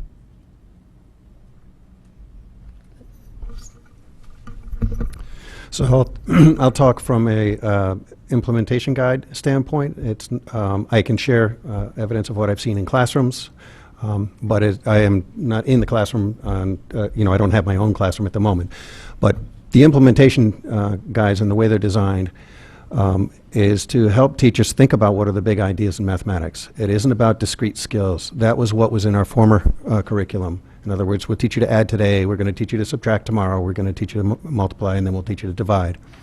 Now the way ideas are, that teachers work with the ideas is students have access to all of those. So if you are working on an addition-focused lesson and students are thinking multiplicatively, in other words, they can think with multiplication, teachers are supporting that effort and to help them think that way. And the implementation guides provide them with some of that flexibility. I think you heard briefly the anecdote that Mrs. Robb shared about 3rd graders accessing 4th grade content within the context of her lesson and bringing it back and sharing it with, with his peers. That's an example, one brief example of the type of things that can happen within that classroom. Again, that's just from a design point of view. Okay, and I'll just leave you this one final thought. I know we have this 2-step phase of testing, and I know that I've taken a look at some of these old tests, and I guess the question is will we in the future expose kids to the concept that when they see 2x, that means that you multiply, or when they see 2 lines around a number, that means no more negatives. I think So even if a kid could be really bright and they pick it up the first time you tell them, if you've never told them and then they're presented with a test that has that, they're going to get it wrong. And so I'm just wondering if there's somehow that for some of these little things, we can just do a little early introduction so that when they run into it on our standardized assessments, that they have a chance of getting that right. Because I think if they were just told it once, some of these kids, they would just get it. So I'll just leave you with that. It's not like a critique, but this is to take it to the next step. If we really want to grow this further, ways to build in a little bit of acceleration within the classroom without really impacting what we're trying to teach, because it is multiplication. We can just show multiplication. These are different ways of expressing it, just so you know, right? So that's commentary for you to consider. Mr. Patton. I want to, again, thank you guys for all this work. I'm thrilled, like Ms. Lou McCormick, to see the increase and in percentage of students of the 5th to 6th grade transition. I think that's an incredible feat, you know, within 10 years, looking at the numbers go up like that. I think that is a total testament to the change in the curriculum. 2 questions. One, I guess, through the chair to, I'm not sure if it would be Dr. Rasmussen or perhaps Ms. Tiley. You talked about the middle school math rounds that the two of you went through on at Roger Ludlow. I would assume that that same process is being done at all 3 middle schools, and is it done at the same time of year, or is it, when is that done? And did you experience the same results? We actually did this, it wasn't just at one school. This rounds that we conducted in... Some microphones are better than others, so you might want to get very close to that one. I could be loud, too. I have no problem with that. We actually ran it across 10 schools in one day. It was a fairly large endeavor. We had teams going into the high school. We had teams going to all 3 middle schools. We had teams going into the elementary school to kind of gather evidence to kind of how we are doing in terms of our progress and our problem of practice. So it wasn't isolated to one school. We're looking at it programmatically. In terms of how are we doing this across the board. So it is something that's this is not just something that was just this one thing. Last year I did the same thing. I did 5 schools all at once in terms of I did all 3 middle schools and both high schools. And also bringing in not just people that are within our district. We had people that are involved outside of our district. We had other math leaders from other areas. It's one of the things that I'm working with other leaders outside of our district to kind of help give us feedback to help us move forward. We are continually with the desire to continue to move forward to improve. That is a mindset, and that's the mindset that we engage in, and that we strive for. So this is something that we had. This is something I'm excited about. I enjoy the process. So, but it's not engaging not just administrators. It's engaging the teachers in the classroom. It was a broad endeavor to kind of, and it helps engage the improvement process as we move forward. Okay. My second question would be to through the chair to Mr. Wakeman, is you talked about the changes from when the curriculum was started and till now that you've made adjustments in the elementary level. And so you noted that you've moved a lot of things to earlier in the year. So I guess my logical question would be, so if certain aspects of the curriculum were taken out of the middle to end of the year, what did you replace them with, or did you move things around, or did that leave room for instruction for future lessons or 3rd grade stuff into 2nd grade and that sort of thing like you talked about? So to give you some indication of some of the changes that have been made and how we've made them, again, this is coming from teachers' feedback on how students are performing, as well as some of the data that we're looking at. Some of the things we shifted to earlier in the year because, for example, the volume piece that we were talking about in 5th grade, that was almost a separate unit in its entirety. What we had done is a major focus, especially with what the students are going to be assessed on with SBA. That isn't the primary reason we made the move, but we decided to split that unit up and spread it over a number of units, in part because it did talk about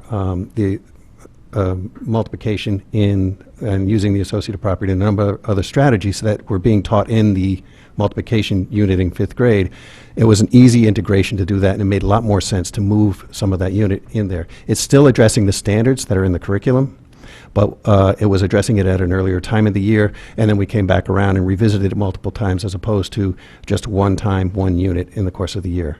That made more sense to the teachers as far as the implementation. It also made more sense for students to be able to revisit that content periodically. Another piece of feedback that we received from the middle schools is that there needed to be additional emphasis on practice with fractions and decimals in the 5th grade. So that was one of the adjustments that we had made in some of the units to put a greater emphasis on practicing some of those skills. So once the concepts were introduced, we had the kids work with that. We needed to ramp up some of that practice piece. So those are some of the additional examples of how we made some of those adjustments within the units. Again, it's still addressing the same standards, but it's providing more emphasis on different areas of it. Okay, so basically you're saying, so in addition to what you just said in terms of adding those things at the end, some of the other things, like you said, the multiplication, you basically took stuff that was possibly a whole unit before and you kind of pieced it out throughout the year where it made sense to break it apart into other units. That's correct. Okay. It was it was a better alignment. Thank you. Sounds like it's working. Thank you. Ms. Cornell. Thank you.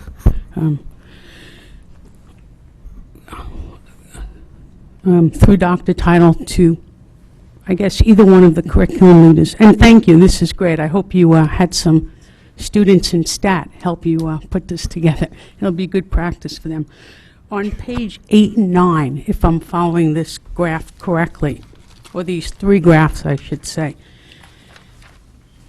it looks to me as we go from 3rd grade to 8th grade, our stats get a little weaker. And I just want to make sure I'm reading this correctly, because has that been looked at? Because as the kids get into higher grades, you would think or want your stats to go up, not down. Is it a specific question? Why? Why? Okay. A couple of the reasons. We've been asking ourselves the exact same question. And some of the things that we've been thinking about and looking at is the kids who have been involved, the students who have been involved in the younger grades have been involved in this longer because we introduced the curriculum documents were adopted earlier in those grades. And another is there was a significant shift not only for the teachers in implementing these standards, but for the students as well. And so students who were further along in the process didn't have the benefit of the more rigorous standards at earlier grades as well. So again, this is data that we're looking at closely on how to best support those students.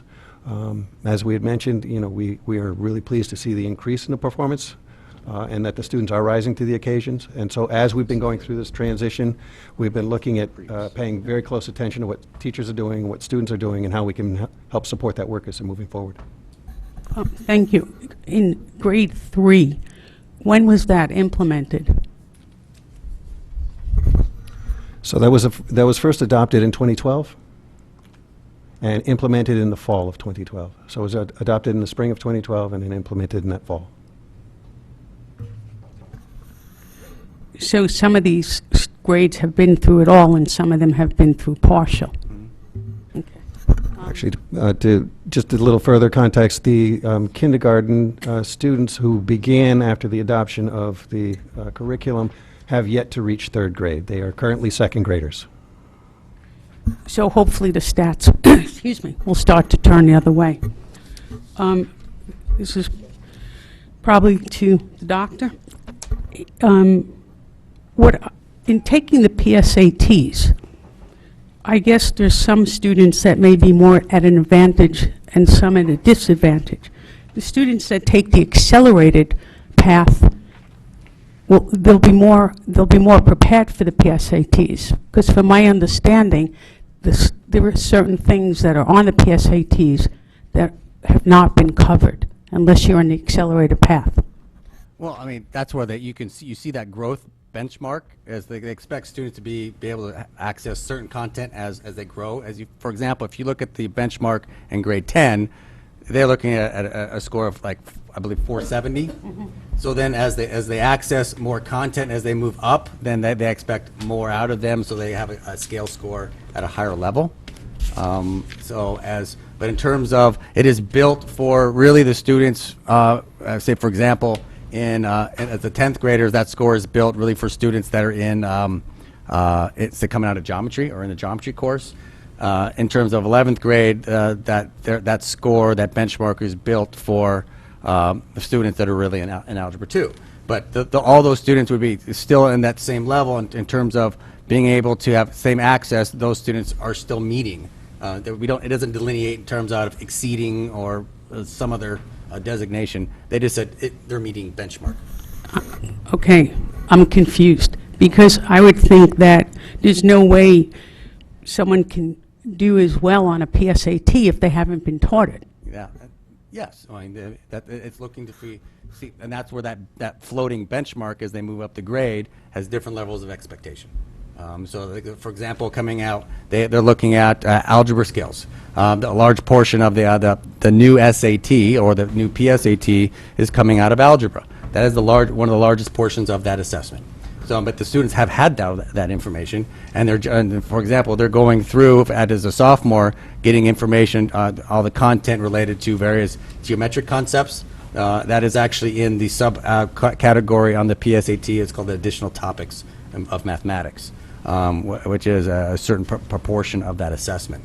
But no, all the students that are even at the grade level are prepared to help to take that assessment.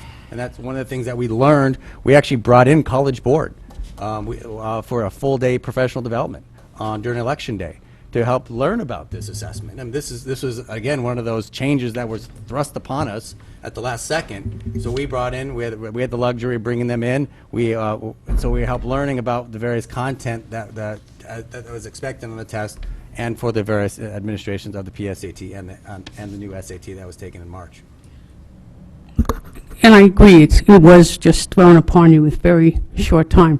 I think it's just, I don't know, psychologically, if sophomores are taking these PSATs for the first time, and their score is skewed because they haven't been taught things, can something be done? I can't say that in terms of saying that these kids have not been taught it. It is built to, as like I talked about, as they grow, as they go through it. I mean, it's testing that content as they go through our various courses. Like, it is testing whether students the score of a 470 is expected. This is what we expect students to be able to do in terms of algebraic coming out of Algebra 1 and into geometry. So, I mean, our students, it is built to measure the various content and skills that has been identified in the Common Core. I mean, that's one of the aspects of the PSAT. That was one of the things that we learned about when we had the professional development in November.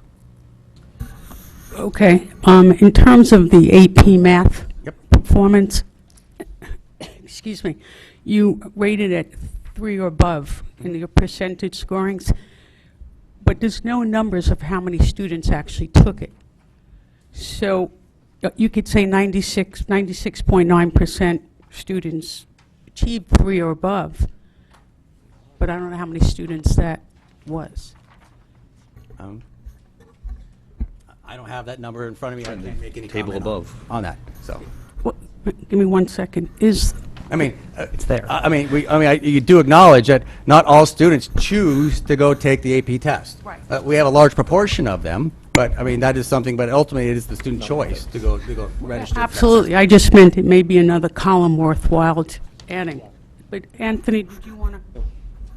Okay. And last, in terms of next steps and being considered, and you talk about in the secondary looking at the SAT data and looking at a new book.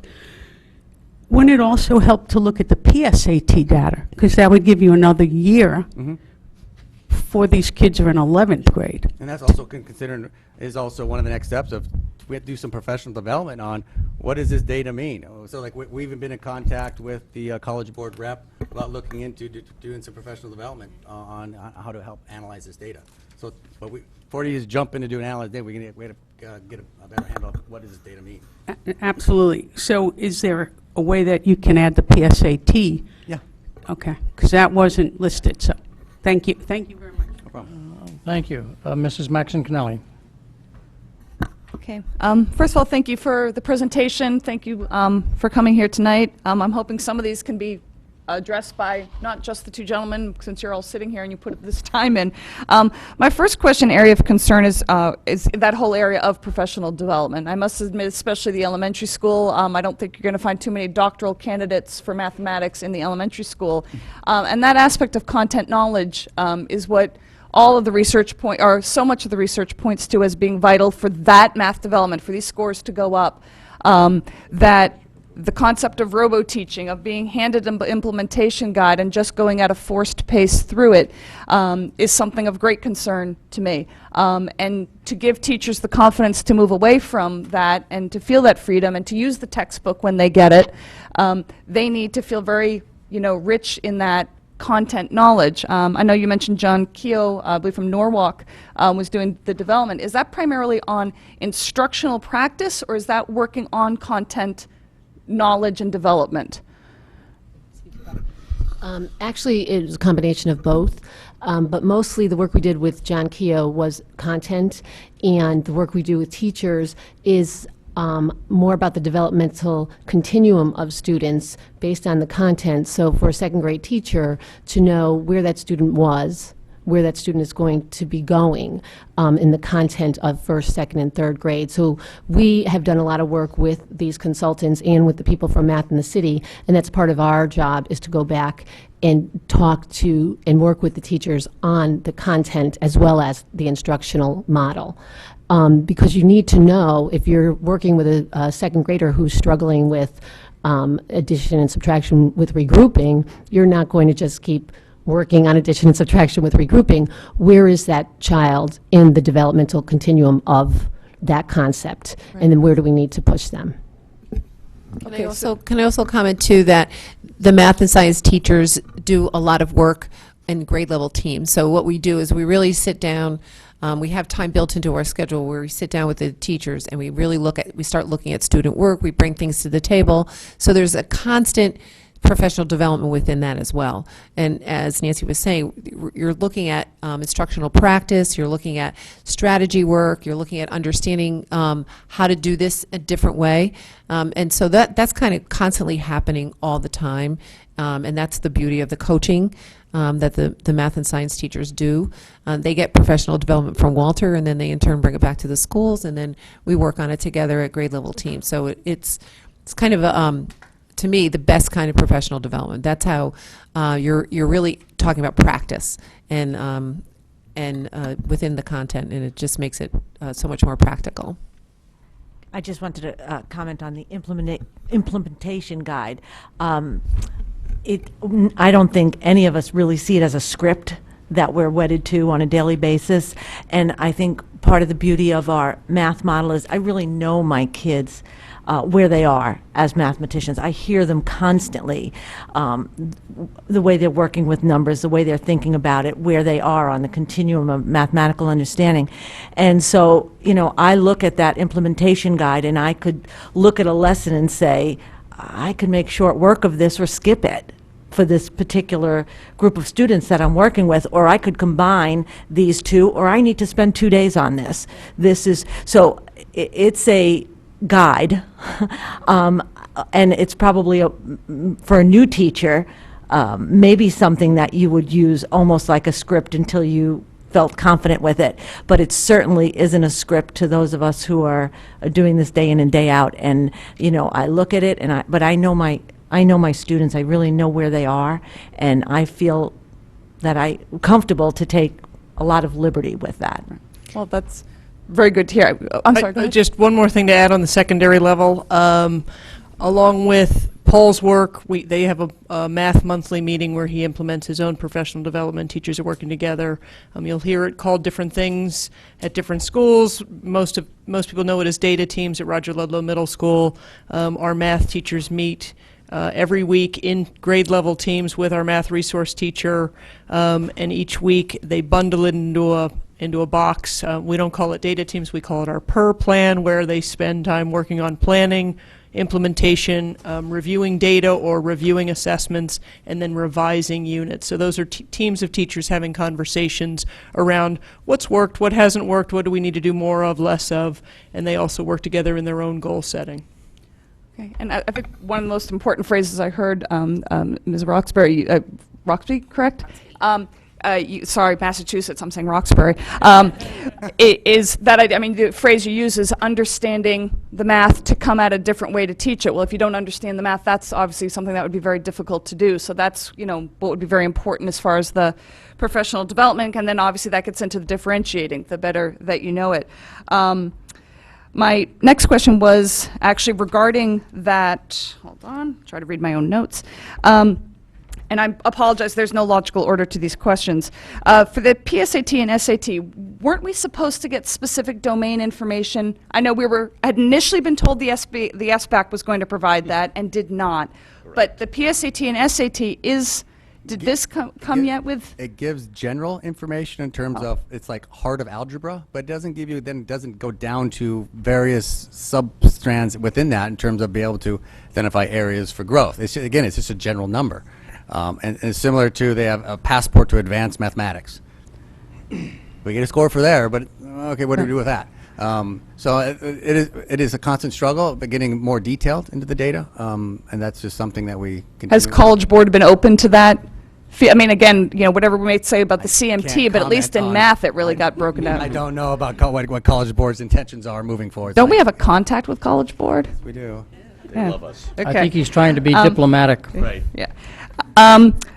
My next question was wondering, because obviously with 11 elementary schools feeding into the middle schools, in terms of this whole assessment of the curriculum, looking at something, for example, the number of students placing into the transition to pre-algebra and then straight into the 7th grade pre-algebra, how much of your data have you been looking at how the different elementary schools are placing into there in terms of, so that there can be sharing across elementary schools, for example, that if one school is achieving great success at reaching those students who could perform at higher levels of math, how much sharing of that is there and how much of that data is watched?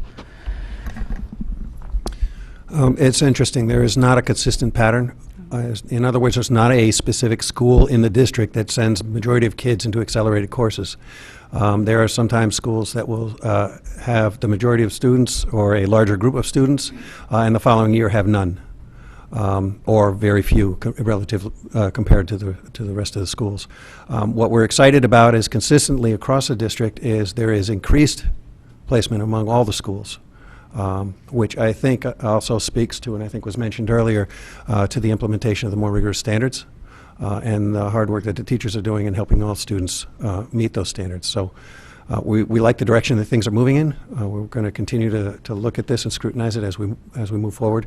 Again, our aim here is to accelerate and push students thinking up the mathematical continuum and not hold anyone back. So. Okay. How do you see the translation, because obviously going from CMT to SBAC, now we have iReady and we'll be moving to STAR. How do you see being able to keep this iReady data relevant? First of all, I want to characterize CMT and the SBA. Those are standardized state tests. Right.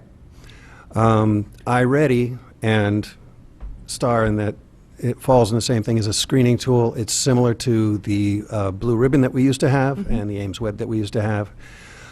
Those scores are not part of a child's report card grades. It's not part of, they are used on a district level from the domain standpoint on what are the strengths of our curriculum and what can it tell us about the strengths of the implementation of our curriculum.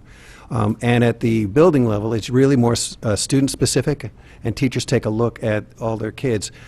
For example, there may be a child in the fall that is meeting the expectations, and in the winter they may still be meeting the expectations, but we want to make sure that they're still progressing, because you could have a child who is essentially a consistent score meeting the expectation for fall and winter, and in the spring they still have the same score. In other words, they've made no growth through that the course of the year, and now are no longer meeting the expectation. These tools provide us a little insight as to who's making progress. Are they making continuous progress? Majority of the time, for most of the students, it echoes what the teachers already know about their students. And in some cases, numbers pop. And it is, wait a second, this does not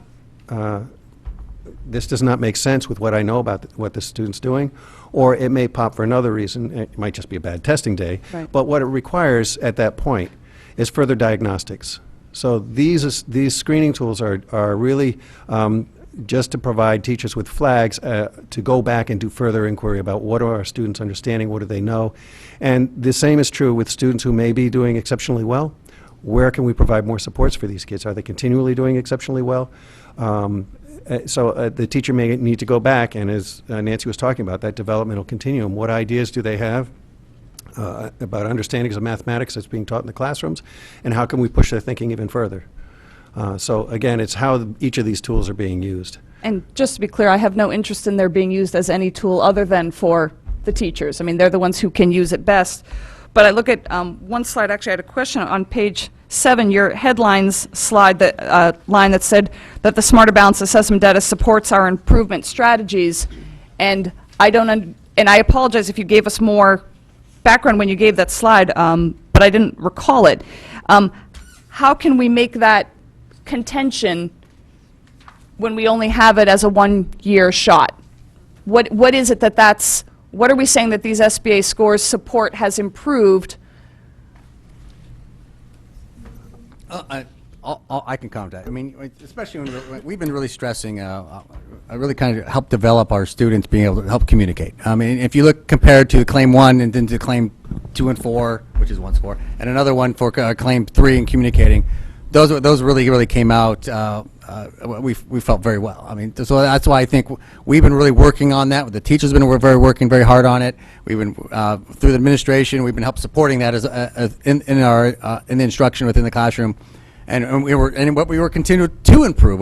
We don't. I mean, we see what we have here, but we're still looking to continue it to improve upon that, because we think that is being able to problem solve and communicate their mathematical reasoning is the basis to help understand what is math and what are these concepts and procedures and how to use them. If they don't know, if they just know how to do the procedure but not know when to use them, that would be of a grave concern to me.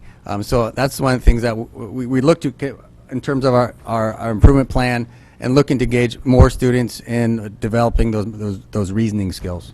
So I'm correct then that I was misreading that when you say that the data supports our improvement strategies, meaning it provides us with data that will support, it's not that the data supports what we've already done. Yeah. I mean, okay, all right, so I apologize, then that's my misreading it. Sorry about that's that. only if you look at the Smarter Balance, I mean, this is one of the first tests that's really giving information back on problem solving. Right.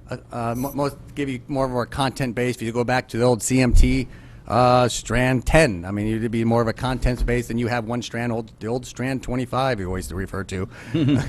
I mean, it really hones on really what we want students to be good problem solvers. I mean, that's one of the things that we want students when they leave our school system, right, to be effective problem solvers. Okay, I think I can boil this all down to 2 more questions, I think, or maybe 3. As we seek to move that lowest group up, as you know, whether they are free and reduced lunch or whether they're just students who are weaker in math, I assume we're likewise not simply looking to populate the middle. You know, that that somewhere in there's also a pretty sharp look at, are we also moving them to that next level up? So that's not really a question. I'm just throwing out there. That's obviously a number we're all interested in and will be following. One question I have, and this goes back to 2012 when we talk about this is your first or second question? Yeah, that was a statement. This is my second. This actually counts as my second. When you talk about the different methods of solving, what I still continue to struggle with, and the few people I've spoken with, it still seems that it is an issue that I suppose, especially in kindergarten and first grade, I fundamentally understand that idea that there are different ways to work with numbers to solve them. But I've also heard from middle school teachers who still talk about, but at some point they need to know that algorithm. They need to know, have you been finding that this new curriculum is sorting that out better, and that's one of the areas that has changed in terms of, and I genuinely don't have an idea of the answer of this. Is it something that you are falling back on, that it is coming into play in elementary school? And again, I think of the easy one being the long division algorithm. I've seen my son do long division a number of different ways, and I just sit back and say, I'll check that your answer is right. But I know certain things work. And so I'm wondering, and my concern being is kids who find tricks, and they will work at a certain point, and then at one point that no longer is going to work for them. And so, and obviously in groups you can sort some of it out, but some of it can get past you. So this is a long-winded way of throwing that topic out there. So you Of the algorithm. So the nods in your head suggest that you actually know what she's All of talking that. about, because I don't. Yeah, and I think So we do, if you we could all do. respond. You got to be a math person, Phil.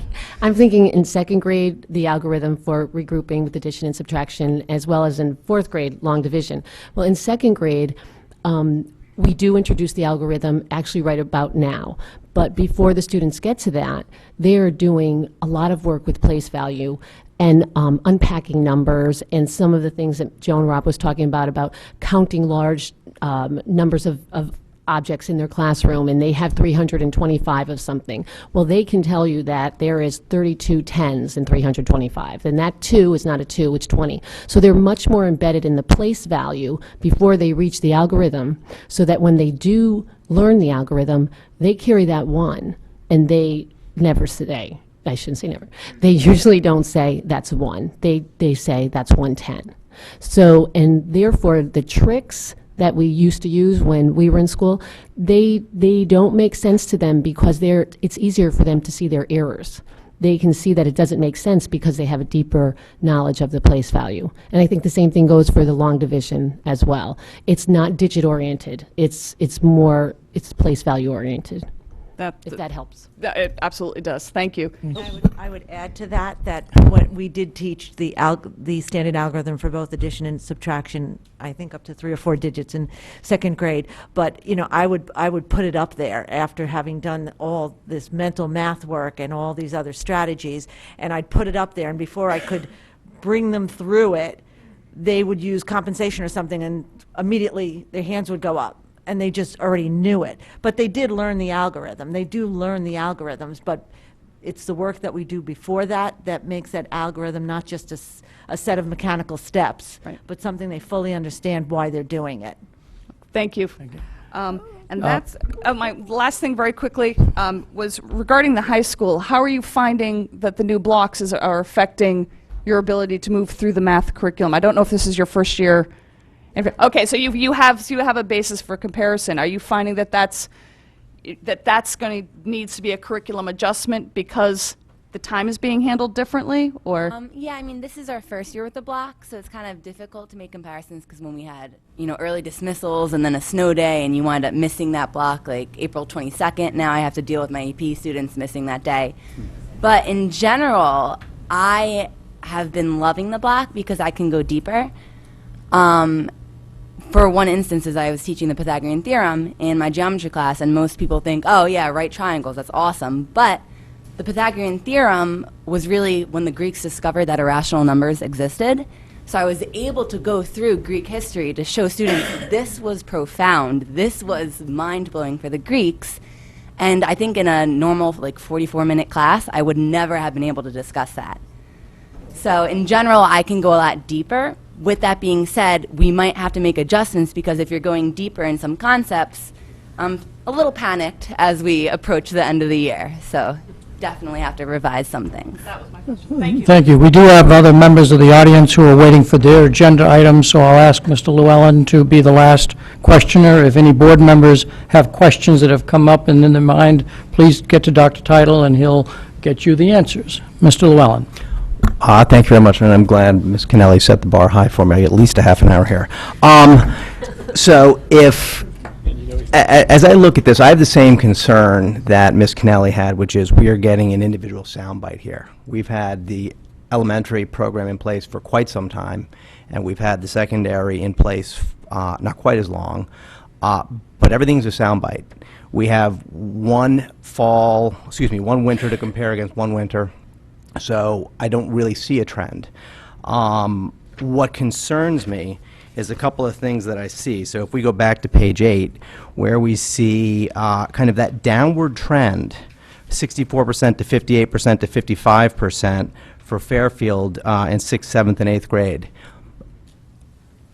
Do we have insights? Then you look at the next three charts, same thing. We've got 19%, 24%, and 28% below standard for Claim 1, which I believe is concepts and procedures. We take a look at the next one, SBA Claim 2 and 4, and it's 12, 10, and then up to 15, and then 12, 9, and up to 17 for the other one. You know, I'm not seeing those as necessarily good trends there in the middle school. When I look at the iReady, you know, the other thing. What's that? Go ahead, react. How are we? You're making a what are the statement, issues? and I don't know whether there's a question in there, but Sure. please continue. Can you explain those downward trends? I think it's. I thought I'd let you off the hook on that, but since. Yes, I mean, I'll give him a chance to respond. Ms. Carnal over here to my right, your left, kind of brought up that point as one of the things that these are the students that have been in the curriculum the least amount of time. And this is one of the things that when we did an overhaul change of the entire curriculum in terms of what was pushed down to us from the state, was we changed the tires as the car was moving, as the old saying. And as the one thing, that's what the key thing as our support from our math resource teachers within the class, within their buildings, to help support this. This was a massive change in curriculum, and especially the expectations, especially in the 7th and 8th grade, and especially really in 8th grade with the really the large infusion of algebraic concepts. Like before, we didn't even introduce until Algebra 1. We now introduce in grade 8.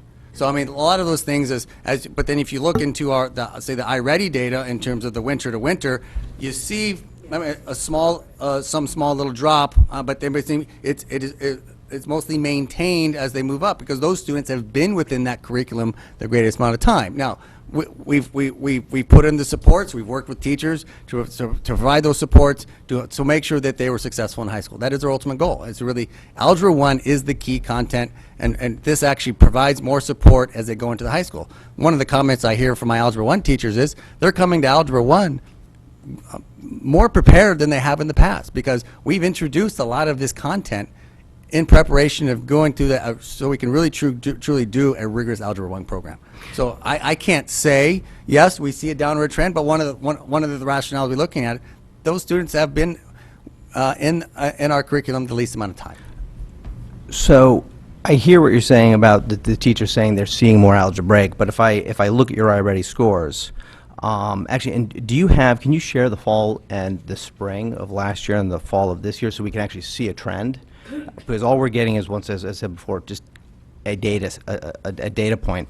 But if I look at this versus kind of something that was distributed a while back, which is kind of the range by grade level and what's kind of meeting expectations, each grade level from, I'm just going to generalize, from 3rd to 8th grade has a range that equates to somewhere between 60 and 70 points. Mm-hmm. All of our scores, which have gone up in that 3 to 8th grade, somewhere between flat and 6 points, all fall within 4 to 12 points from the bottom of that range. So we are at the very bottom of kind of where we are here, and that's in the winter. So yes, I would have an expectation of things going up in the spring, so I think it would be helpful for the board to see what do the spring numbers look like from last year. Do we in fact go up or not? But I'm seeing that distribution is relatively consistent too, that we're there in the range. So I understand there's a massive effort to go to this new method, but has the pendulum swung too far? Have we moved too far away from basics? You know, one of the questions I do have for you guys is, have you taken a survey? How many kids, how many students are out taking Kumon or Mathnasium? Because, you know, I'm hearing there's a ton of that going on out there. And that's also having an impact here. And what I'm hearing is that is where a lot of the kids are kind of getting some of those rote mechanics. So while we're focusing in our district on, you know, the big thinking, are we doing too much big thinking, and where are the blocking and where's the blocking and tackling? Mr. Wakeman made a good comment here. He said that the iReady score is not part of the student records, and nor should it be, but it shows the strength of the curriculum. That was your quote. I'm not seeing the strength of the curriculum in the iReady scores. I'm seeing points and times, I'm seeing it being at the bottom of the range. I would love to hear from you what we're going to do to kind of take this thing to that next level. Because I'm hearing a lot of what sound like good things, but I'm not seeing it reflected here. I'd like to also see, or I can actually provide an answer to Ms. Carnell's question here about the AP enrollment. You had asked how many kids who enrolled took the test. And AB, we went from, AB actually did a great job. They went from 81% of the kids taking it to 90%, and for BC, 95 to 94. So, I mean, that's a good number of kids taking the test. But the other thing I'm seeing is the 4s and 5s, which kids who are taking an AP, AB, or BC calculus course are going to want for college. Those are dropping. We dropped quite a bit. We dropped by 6 points and 10 points.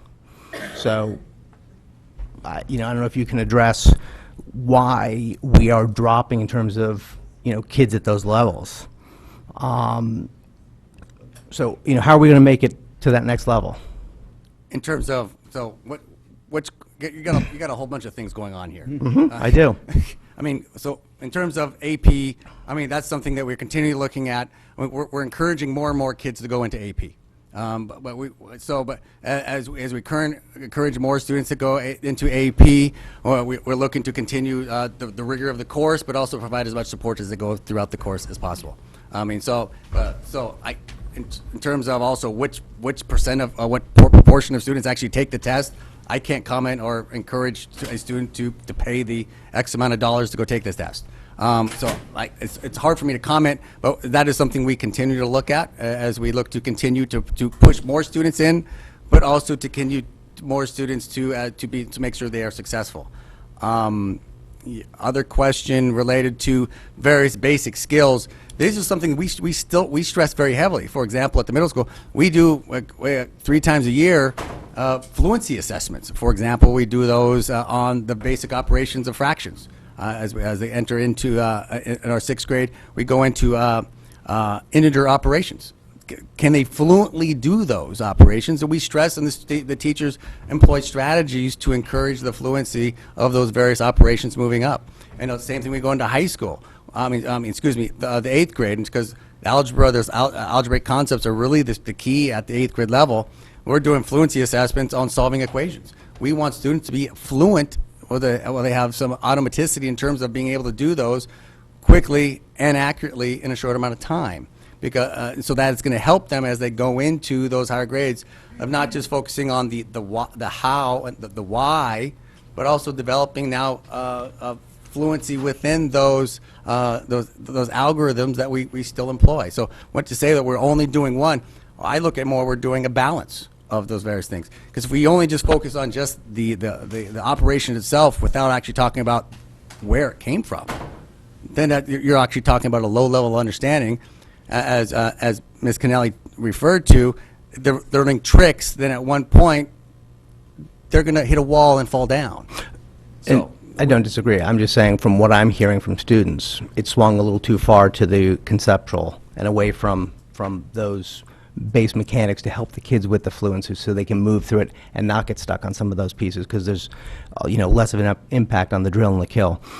In terms Mr. Llewellyn, we've taken about 10 minutes per board member. Could I ask you to kind of wrap it up so that I can get to the other agenda items? Thank you. Can you share the fall and the spring iReady scores with us? I'll work through Dr. Title to determine the various information that we can send into the board. Okay. The other thing that'd be helpful is you've compared everything to the state of Connecticut. I'd rather, can you also compare it to DRG A and B? For what specifically? For all of the metrics you provided in the beginning here, in terms of the SBAC, in terms of the SATs. I know the SATs didn't show us versus the national, but it'd be good to kind of see it against a couple of different benchmarks. And then my question for Mr. Wakeman, who's on the textbook review committee? Because you said that's going to be coming out to us. Did you say it was May or June? Yes, we're looking at May as far as getting feedback from the textbook review committee.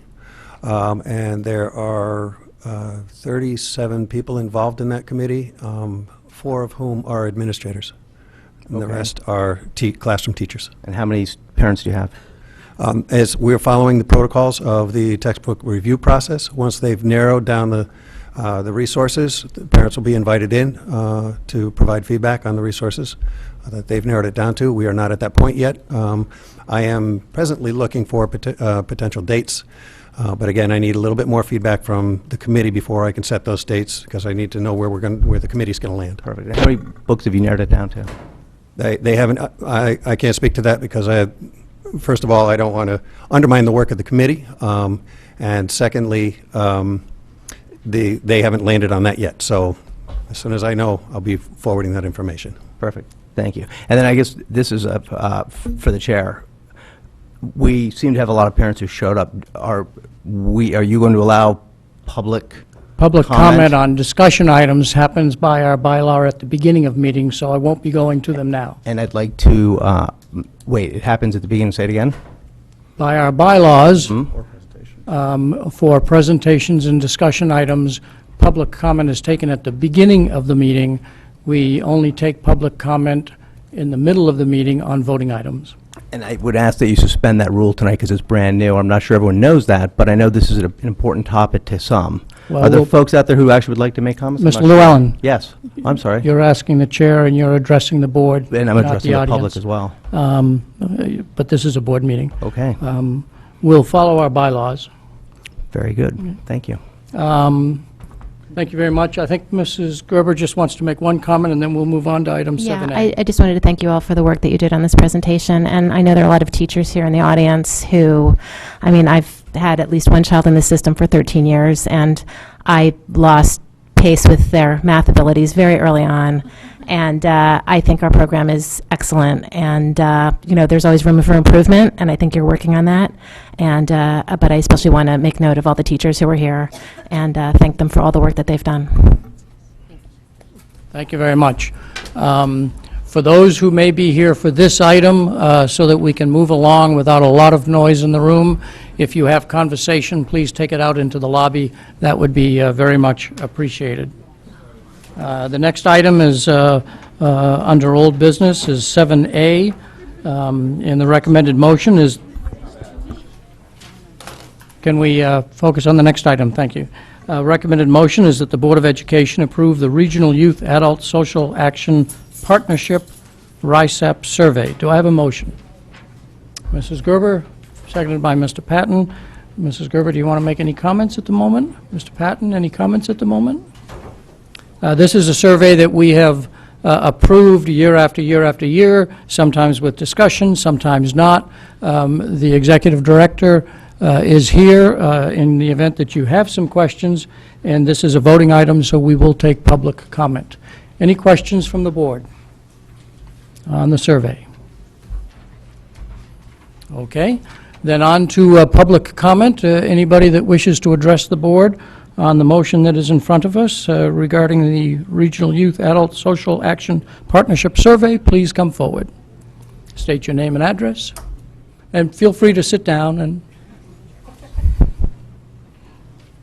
good evening. My name is Rainey Noor. I'm from 83 Alberta Street here in Fairfield.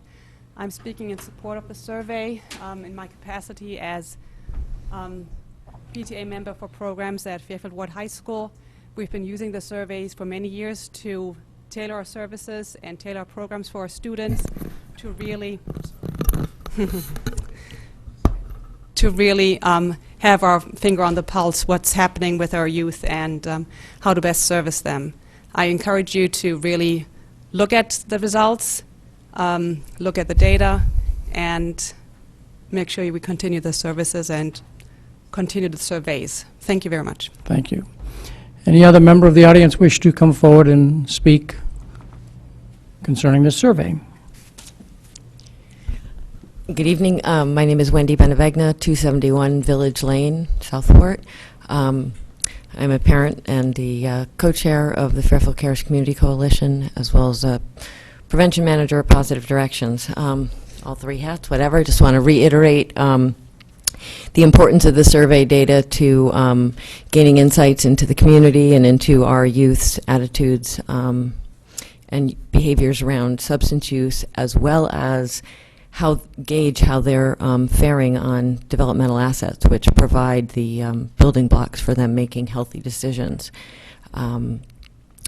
I think we're really fortunate. I work in a number of other communities as well. This is my community where I live, but I work in other communities as well where they've lost the capacity to survey for various reasons and are struggling to find ways to implement it. And I think we're really fortunate to have a wonderful collaboration between RIASAP, an organization willing to do the surveys and analyze it, and our schools who facilitate it and support it, and all the people who come around the table to examine the data and bring it to fruition in the community in terms of programs and communications, and feel that we should take advantage of it as long as it's offered to us. It's a terrific resource, and I encourage you to continue the survey in the community. Thank you.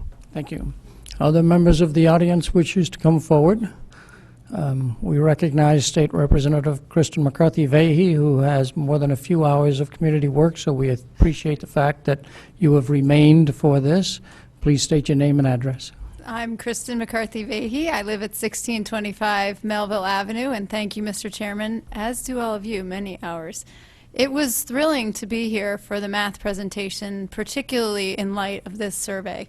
And when I think about things like student growth and achievement, and what Mrs. Robb said about, I know where my kids are. And that is critical for us. That is why this survey is so important for us, particularly in light of some of the rigor that we're putting in front of our kids and what we understand and know is happening with so many of our children in terms of the increase in anxiety. We need to understand where their strengths are. This survey is critical. It provides important data for us as a coalition. Fairfield Cares, which I co-chair, and that's really the hat I'm wearing tonight, is the group that is the community coalition. And though we aren't always great about getting our message out, we're working on strengthening that coalition, but we are doing this important work in the community, and particularly why it's important now to know and continue to understand what the data is as we face the prescription painkiller and heroin crisis, as we face the very potential, the likely potential of marijuana being legalized in our state. We need to know where our kids are with those strengths, with those healthy choices, and the areas where they're at risk. So I implore you to please move this survey forward to pass this, and I thank you so much for the work that you're doing every day for our students. Thank you, Mr. Chair. Thank you. Other members of the public that wish to come forward to speak on this topic? If not, back to the board. Any board members have any comments they wish to make? I see none raised. Mr. Llewellyn? The only comment I have, I think it's a great survey. I think, I fully support it. I just want to make sure that, I know some parents have expressed the desire to opt out of it, and I just want to make sure that we're proactively giving that passive consent letter out, just to be so parents have the ability to find it for those who do, but I think we should definitely support it. I think at our last meeting it was commented on by staff that they are making sure that passive opt-out letter is clear to all of the students and parents. So I think that's what their plan is. Okay, so the motion in front of us is that the Board of Education approve the Regional Youth Adult Social Action Partnership Survey. All in favor, please raise your hand. It is unanimous. Thank you very much. You've got to go. Item 7B, approval of the middle school computers curriculum. Recommended motion is that the Board of Education approve the middle school computers curriculum. Do I have a motion? Mrs. Gerber, Mrs. Maxon Kennelly seconded. Mrs. Gerber, do you have any comments that you wish to make? Mrs. Maxon Kennelly? Any questions or comments from the board? Any questions or comments from the board? If not, this is a voting item. If any member of the public wishes to comment on the middle school computers curriculum, please come forward, state your name and address. Seeing nobody come forward, back to the board. The recommended motion that the Board of Education approve the middle school computers curriculum. All in favor, please raise your hand.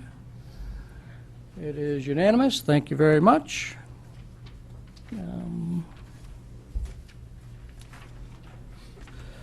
Mrs. Maxon Kennelly, I think the next set of approvals are yours, and the recommended motion is that the Board of Education approve the deletion of policies 1410, 5127, 1145, 1140, 1470, 120, and 5550. Mrs. Maxon Kennelly makes the motion. Mrs. Gerber seconds it. Do you have comments that you wish to make, Mrs. Maxon Kennelly? No, only to acknowledge the follow-up to Mr. Llewellyn's point of the last meeting regarding the content of one of the policies, and we only discussed it very briefly in our most recent policy committee. We didn't take a vote. There was nothing formal about it. I just checked my own memory with the other policy members, Ms. Carnell and Mr. Calabrese, confirming that, you know, we really made a point of not digging into the content of any one of the policies. That while I fully acknowledge Mr. Llewellyn's point, I don't think I've ever seen a policy that I didn't think could not have been phrased better, but that we didn't want to lose our, at this point now I'm speaking solely for myself. As I said, we didn't take a vote or anything on this, but that, you know, this really was, we had one goal, we're moving towards that. We did not get into any of the content. You know, that said, it's obviously the will of the board if it does see something it wants to change, or a different option would be to put it on our radar as this is one we'd like you to look at in policy, and of course we could do that. That would be a different option aside from amending, but I just wanted to acknowledge the point that Mr. Llewellyn had raised the last meeting. Mrs. Gerber, do you have any comments that you wish to make? Members of the policy committee, any comments that you wish to make? No. Members of the board? Okay, this is a voting item, and so therefore any members of the public who have memorized all of the policy numbers and want to come forward and speak on them, please do so now. Seeing nobody come forward.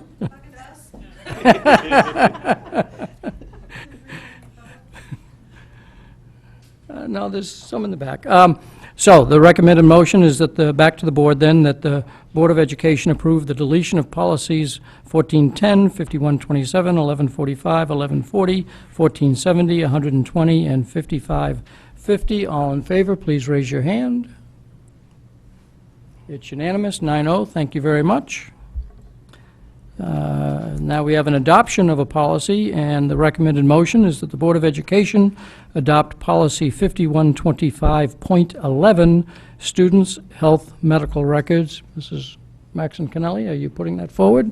Do you, Ms. Carnell will a member of the policy committee, will second it.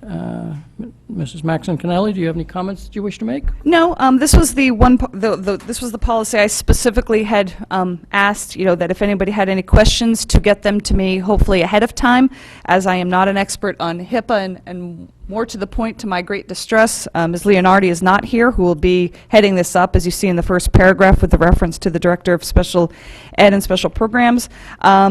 So I'm hoping that there aren't any questions, but I will do the best I can if there are. Ms. Carnell, do you have any comments you wish to make? Mr. Anthony from Mr. Calabrese? Any comments or questions from the board members concerning this policy? Seeing none, it is a voting item, so any member of the public in the back rows. The public includes teaching and administrative staff as well. Anybody is welcome to comment at so I see nobody coming forward, so back to the board. The motion on the table is that the Board of Education adopt policy 5125.11, students' health medical records. All in favor, please raise your hand. It's unanimous, 9-0. Thank you very much. New business, item 8A, appointment of the superintendent search firm. Recommended motion that the Board of Education appoint Hazard, Young, and Attia Associates, is what you fill in the blank with, as the search firm to assist in hiring a new superintendent of schools, and authorize the chairman of the board to negotiate a contract based on the response to the RFP dated March 7th, 2016. Mr. Calabrese, you make a motion. Second? Mr. Patton? Mr. Patton, did you second that or not? Yes. Okay. Mr. Calabrese, do you have a comment that you wish to make as the maker of the motion? No. Mr. Patton? Ready to vote. Mr. Seconder, comments from the board? Mrs. Lou McCormick? So I just want to make sure that, to clarify, because the RFP was dated March 7th, and it was received April 4th, that there's...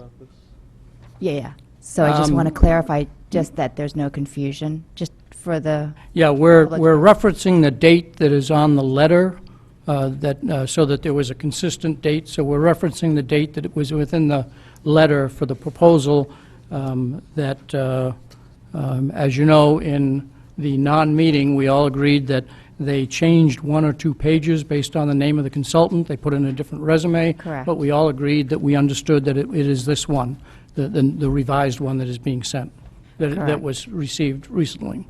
Okay, and it was the one with Mr. Drager within it? Yes, correct. And... That's the one that is being referenced, correct? Perfect. And then, just secondly, I just want to confirm that in negotiating a contract, that there wouldn't be any substantial changes, and that both you, the chair, as well as Ms. Carnell, as discussed previously, would be looking at the final contract to make sure that it was what we all wanted. Point of order. Again... Ms. Carnell is referencing something that was said in executive session. Normally we would not discuss that. She's referencing something that was said at a non-meeting, but nonetheless, for the purpose of the board, we indicated, and those members of the public that are here, from time to time, we do use the officers to either look at an agenda or other issues, and in our non-meeting, I did indicate that because Ms. Carnell's line of work is this, that I would also be consulting with her. So, I mean, yes, I'll confirm that that's what we talked about. Okay, so then my request is, do we need to amend the language, or is it sufficient that we say, or we're all in agreement, that that will be the process by which we finalize the I think we contract? need to amend the language. I think we've all reached agreement, and I would think that we all trust that we reached agreement, so I don't see a need to change the language. Okay, so as long as Ms. Carnell is still on board with that. I'm fine with that. Okay, perfect, thank you. Any other questions or comments from the board? This is a voting item, so any member of the public wish to come forward. I realize that the name of the consultant was not put in till just now, but that's because we, so that the public understands, we received 6 proposals. The board reviewed and ranked them. We interviewed some of the people. We re-ranked them. We had further conversations with some of the search firms, and then finally settled on this search firm. So it was probably over 2 or 3, quote, non-meetings, and for those of you who are saying, what's a non-meeting? State law allows, when you're going through an executive search process, which should be done in confidence as a personnel item, that you can hold what is called a non-meeting. And so we try to make sure that we announce to the public through our votes where we are in the various stages, and we're actually in the first stage, which is hiring a search firm. And that's what the purpose of the motion is, and why the name was left out until just tonight. Any member of the public wish to come forward and comment on the motion in front of us naming the search firm? Seeing nobody come forward, back to the board. That the Board of Education appoint Hazard Young and Attier Associates as the search firm to assist in hiring a new superintendent of schools, and authorize the chairman of the board to negotiate a contract based on the response to the RFP dated March 7th, the one that was revised and we just received here, 2016. All in favor, please raise your hand. 9-0, thank you very much. 8B, establish date and time of Fairfield, Ludlow, and Ward High School graduation. Recommended motion that the Board of Education establish June 16th, 2016 at 6 p.m. as the date and time of graduation for Fairfield, Ludlow High School and Fairfield Ward High School. Do I have a motion? Mrs. Maxon Cannelli, Mrs. Gerber seconds it. Any comments from Mrs. Maxon Cannelli? No. Mrs. Gerber? Board members? Ms. Bitko. Is the reason the 2 high schools have the same exact day and time because of state law? that they have to have graduation on the last day of school? No, it's not state law. It's also, it's a custom. It's been a history and tradition here for a long time. This is actually not the last day of school. It's a quirk. Another history and tradition here is that we graduate on the last day of school unless the last day of school is a Friday, in which case we graduate on Thursday. So this year, the last day of school is on Friday, and traditionally, we graduate that on Thursday for religious reasons. So anyway, that's the answer.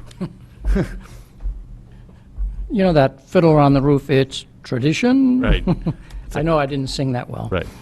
Any other comments from board members? No other comments? This is a voting item, so out to the public. Any comments from the public on establishing the graduation dates? Seeing nobody come forward, back to the board, that the Board of Education establish June 16th, 2016 at 6 p.m. as the date and time of graduation for Fairfield Ludlow High School and Fairfield Ward High School. All in favor, please raise your hand. It is unanimous. Thank you very much. Item 9A, approval of the minutes. The minutes are in front of you. That the recommended motion is that the Board of Education approve the minutes of the March 15th, 2016 regular meeting. Do I have a motion? Mrs. Gerber. Do I have a second? Mrs. Maxon Cannelli. Any comments from the board members on the minutes? Seeing none, I'll reread the recommended motion that the Board of Education approve the minutes of the March 15, 2016 regular meeting. All in favor, please raise your hand. Okay. Right. Mr. Patton, Ms. Carnell, Mrs. Gerber, Mr. Dwyer, Mr. Calabrese. Sorry, I'm in the way. Yeah. I got to lead back. Ms. Pitko, Mrs. Maxon Cannelli. I didn't, Mr. Llewellyn, I didn't know whether this, okay. So 7 in favor, all opposed. Mrs. Lou McCormick and Mr. Llewellyn. The motion passes 7-2. Superintendent's report. I have one item. I want to review a couple slides that I'm going to use Thursday night when we present our budget to the RTM. And this summarizes where we are financially after the actions of the Board of Finance and the Board of Selectmen. I think this is it. This will be included in a PowerPoint that I'll do Thursday, and that will also be posted on the website on Thursday. So on the first page, we started out our budget with a 2.59% request. It went to the first selectman before he brought it to the Board of Selectmen, and the first selectman made a net reduction of $730,000, which he intended to be $980,000 removed from the medical expense account, subtracting 980, but adding 250 into the special ed accounts because between the time the board approved the budget and the first selectman's budget, the state had cut the excess cost grant by $8 million, and that translated into $250,000 loss of revenue for us. That is not finished yet. The state can still cut it further, but for now, that's what it is.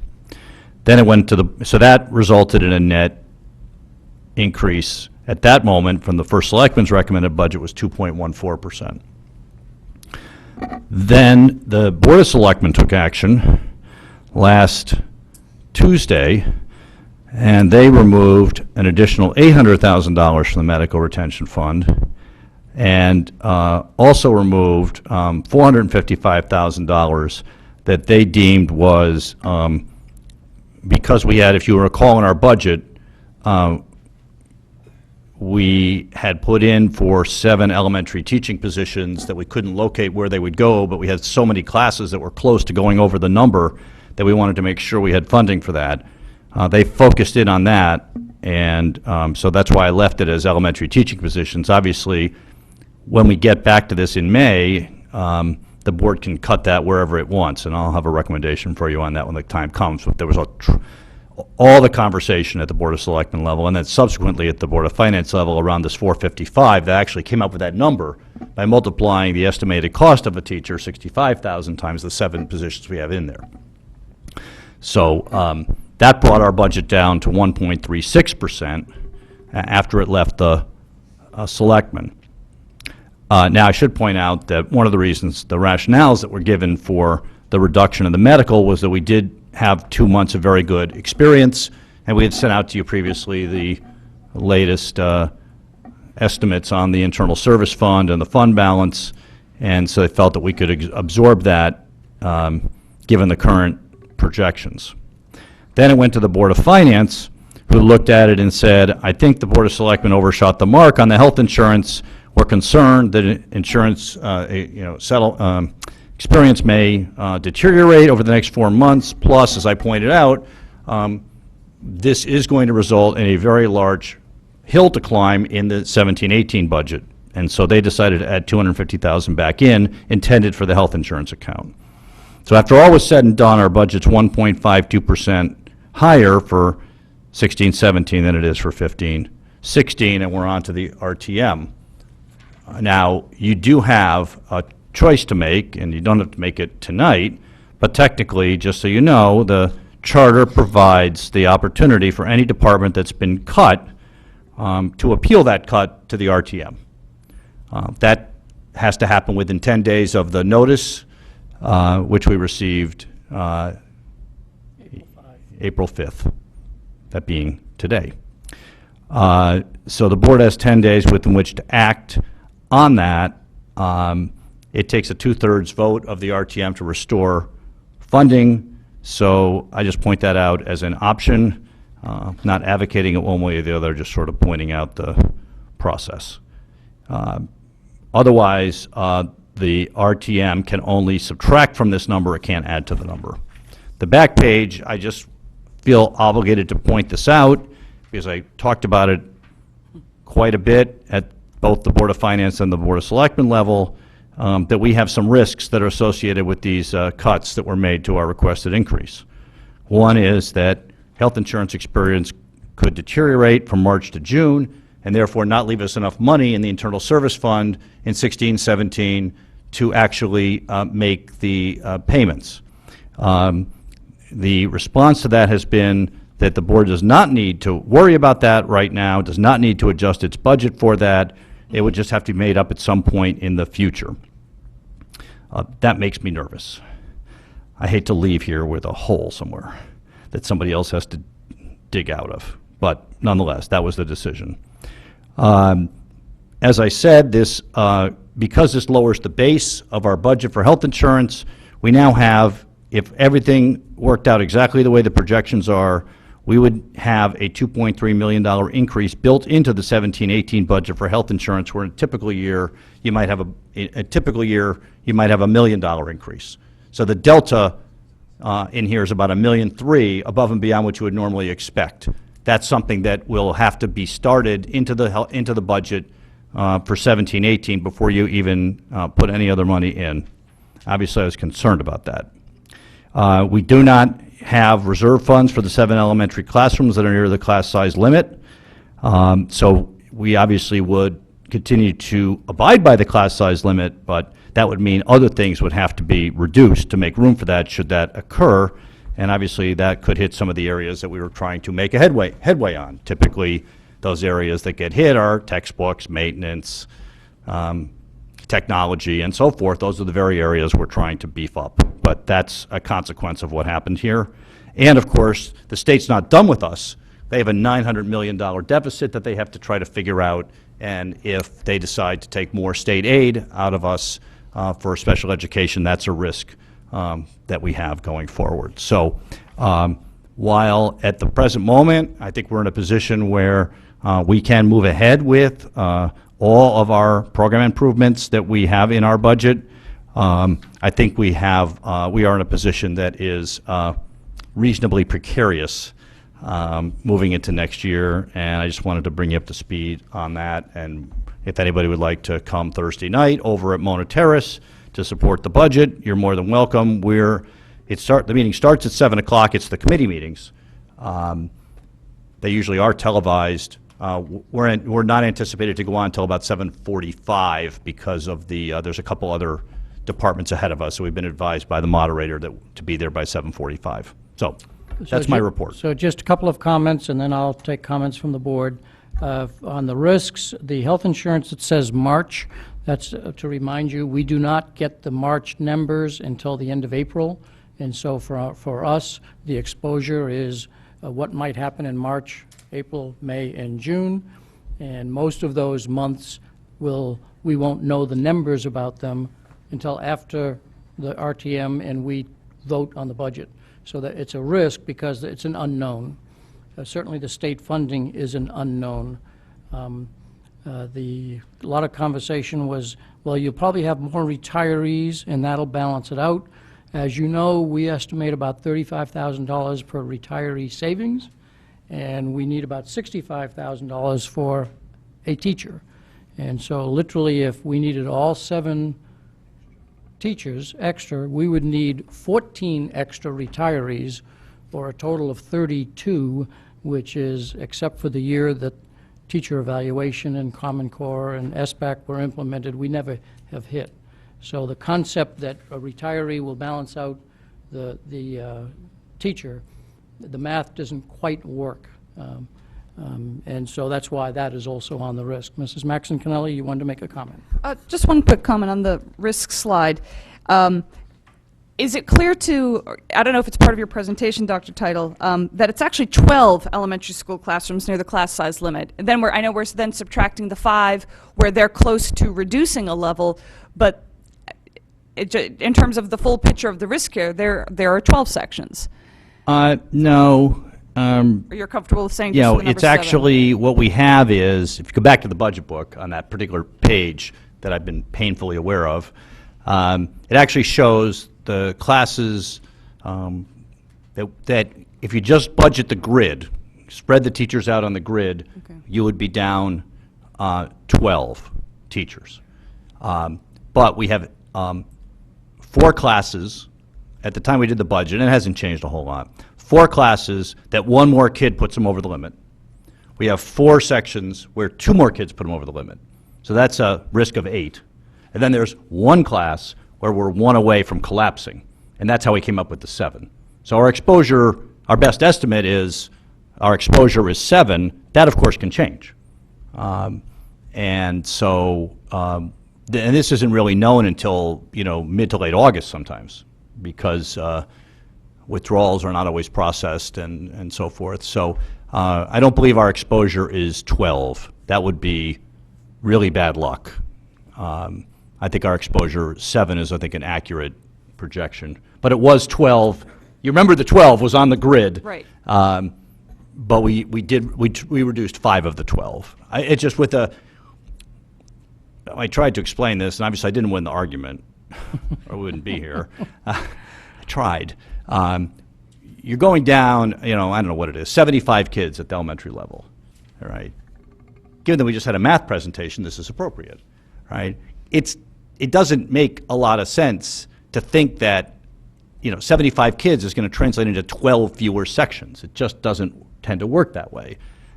So that's why we did a different approach, but obviously the other town bodies didn't agree with our different approach, and so we're here. Thank you. Okay. Any other comments from board members? Mr. Patton. You mentioned the petition to reinstate funds. Excuse me, I'm sorry. I was I'm not sure if this was- distracted. I thought you were going to make by a comment as classmate. opposed to ask a question. No. My apologies, Yes, I had a Mr. question, I Patton, had a for question. interrupting. So my comments are not as important as my questions, is that what you're saying? So anyways, your comment about adding funds back in via a request, or not a referendum, what was the process? An appeal. An appeal. An appeal. It's just an appeal. Okay. So, and you mentioned that a board could appeal. Is it a board, an individual? How does a board do that? As with all questions involving the town charter, there's always it depends. A town officer can appeal, which means the chairman of the board, if somebody determines that the chairman of the board is a town officer, or it's a board, in which case it would be, you'd need a majority vote of this board. So the best I can tell you is it depends, and the only reason it's being mentioned is because we get the official letter every year that alerts us that we have the right to appeal, and Dr. Title felt it appropriate to remind the board that's true, and especially the two board members that may or may not be aware of that process.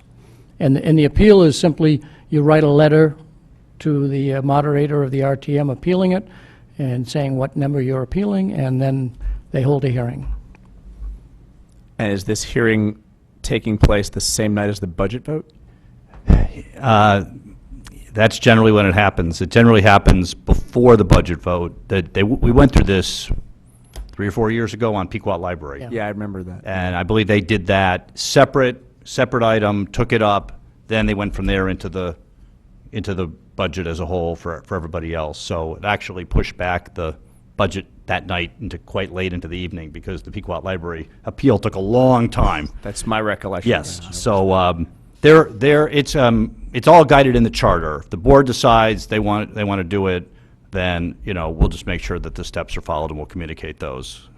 So my question to the chair is, since whether it's the chair of the board or the board, depending on how you would interpret the town charter, if it is the board, or we want to make sure that if we want to do this and we have 10 days, pretty much the meeting to do that is now. No, I think you could call a special meeting, and if board members wanted to express, this is something you might want to think about or not think about, but express a viewpoint, and if enough board members say that's something we'd like to meet and talk about, then between now and the 15th, we'd have to hold the meeting, take the action, so that by 4 p.m. on the 15th, we would file the letter. It's a simple letter, so it's not like a complicated document. But that would be subject to whether board members communicated any interest in doing this or not. Well, I'll communicate my interest in doing so, not necessarily on the health insurance. I think all the if this then that scenario with that, I mean, obviously it's the same with the teachers, but the health insurance, I don't think that's a battle that we're necessarily going to have a great chance of winning. However, the $455,000 for the elementary teachers, it just seems, I was at most of the meetings where the sides were presented, and it seems like they're just not getting it. They think that the teacher retirements offset the other funds, and obviously it's not true. As you pointed out, you need twice as many additional teacher retirements than we plan now to compensate for the loss of 7 teachers. So I can't see how, even in the best case of scenarios, you might have, you might not have 7, maybe you have 3 or 4. We still are out those funds to hire those teachers. It's not technically an agenda item, so I would encourage other board members just to let me know what your interest is, and then if we have a sufficient number, we'll call a meeting to debate the question back and forth. Understood. Okay.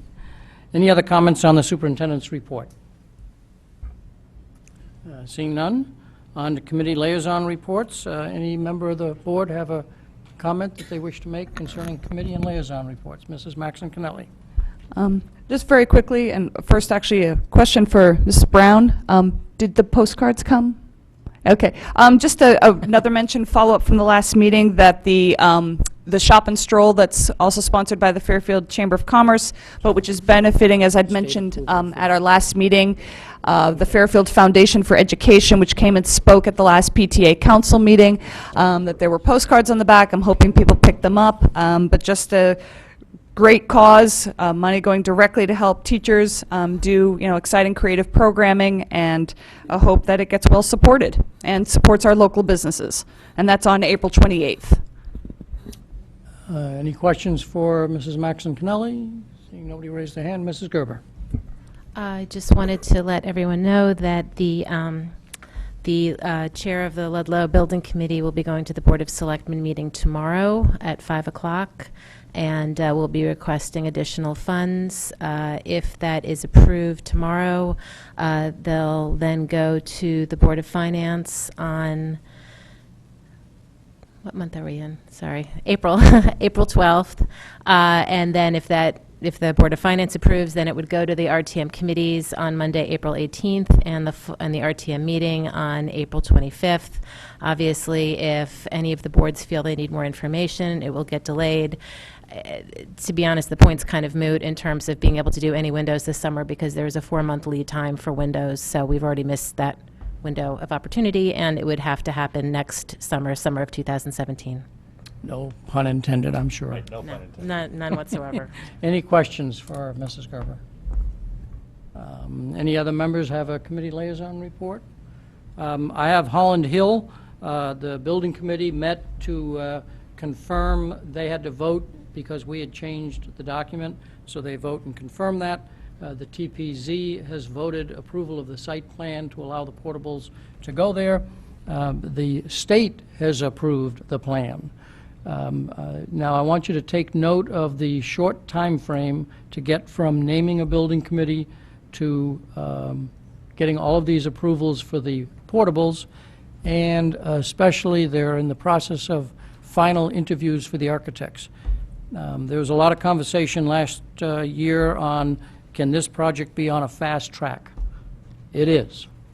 I alerted the building committee that in all likelihood that fast track is going to create some moments where there's communication to one board before there's a communication to another board, because under normal circumstances there's enough time between various decisions that it just happens naturally. And I would remind this board as well that that may sometimes happen to us, and that we are trying to keep this project on a fast track because of a commitment we made to Holland Hill, and we've meeting that commitment at the moment. Any questions on Holland Hill? If not, open board comment. What open board comment do we have, Mr. Patton? Sadly, it looks like he escaped the room before the end of the meeting, but maybe he'll watch it on reruns on Fair TV. But the Connecticut State PTA just announced their awards at their awards dinner, and our own Greg Hatzis, headmaster of Fairfield Ludlow High School, was named PTA Headmaster of the Year. So I would like to congratulate him, to all our TV friends, and wish him congratulations and best of luck. Thank you. Ms. Pitko. Mr. Patton, Mrs. Lou McCormick, and myself and Dr. Title attended the townwide choral concert, and it was the first one I've ever attended. I was absolutely in awe of all the students. My only regret is that my daughter goes to bed at 7 o'clock and couldn't be witnessing that because she's such a musical lover. The MC was really good. Thank you. Mr. Llewellyn. Quick comment here. I had, and we had discussed this actually, Mr. Dwyer, you and I, a bit ago about, I'd actually thought that this meeting we were going to have an update on the entire district improvement plan, because I remember that that was said early on. But one of the things I noticed when I went out to try and go to the reruns on Fair TV is that they've been moved to a new website. And there is no link from our website to those individual videos unless it was put up in the last hour, because I see Ms. Gerber nodding her head. So anything from 2016 is not there. At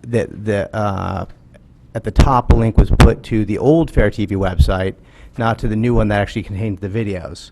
But I think it would be helpful if we could please put the links back on the website to the individual videos for each of the meetings so that people can find them more readily, especially as we try and go back and verify things. Thank you. To respond to your comment about the district improvement plan, when we adopted the district improvement plan, there was considerable discussion on with what frequency and we would be reviewing that plan. Mr. Fattabine had proposed some change in language that gave a little bit more specificity to it, and not reading the whole thing, the relevant sentence is that no later than the first BOE meeting in October of each year, the superintendent shall present, et cetera, et cetera, et cetera.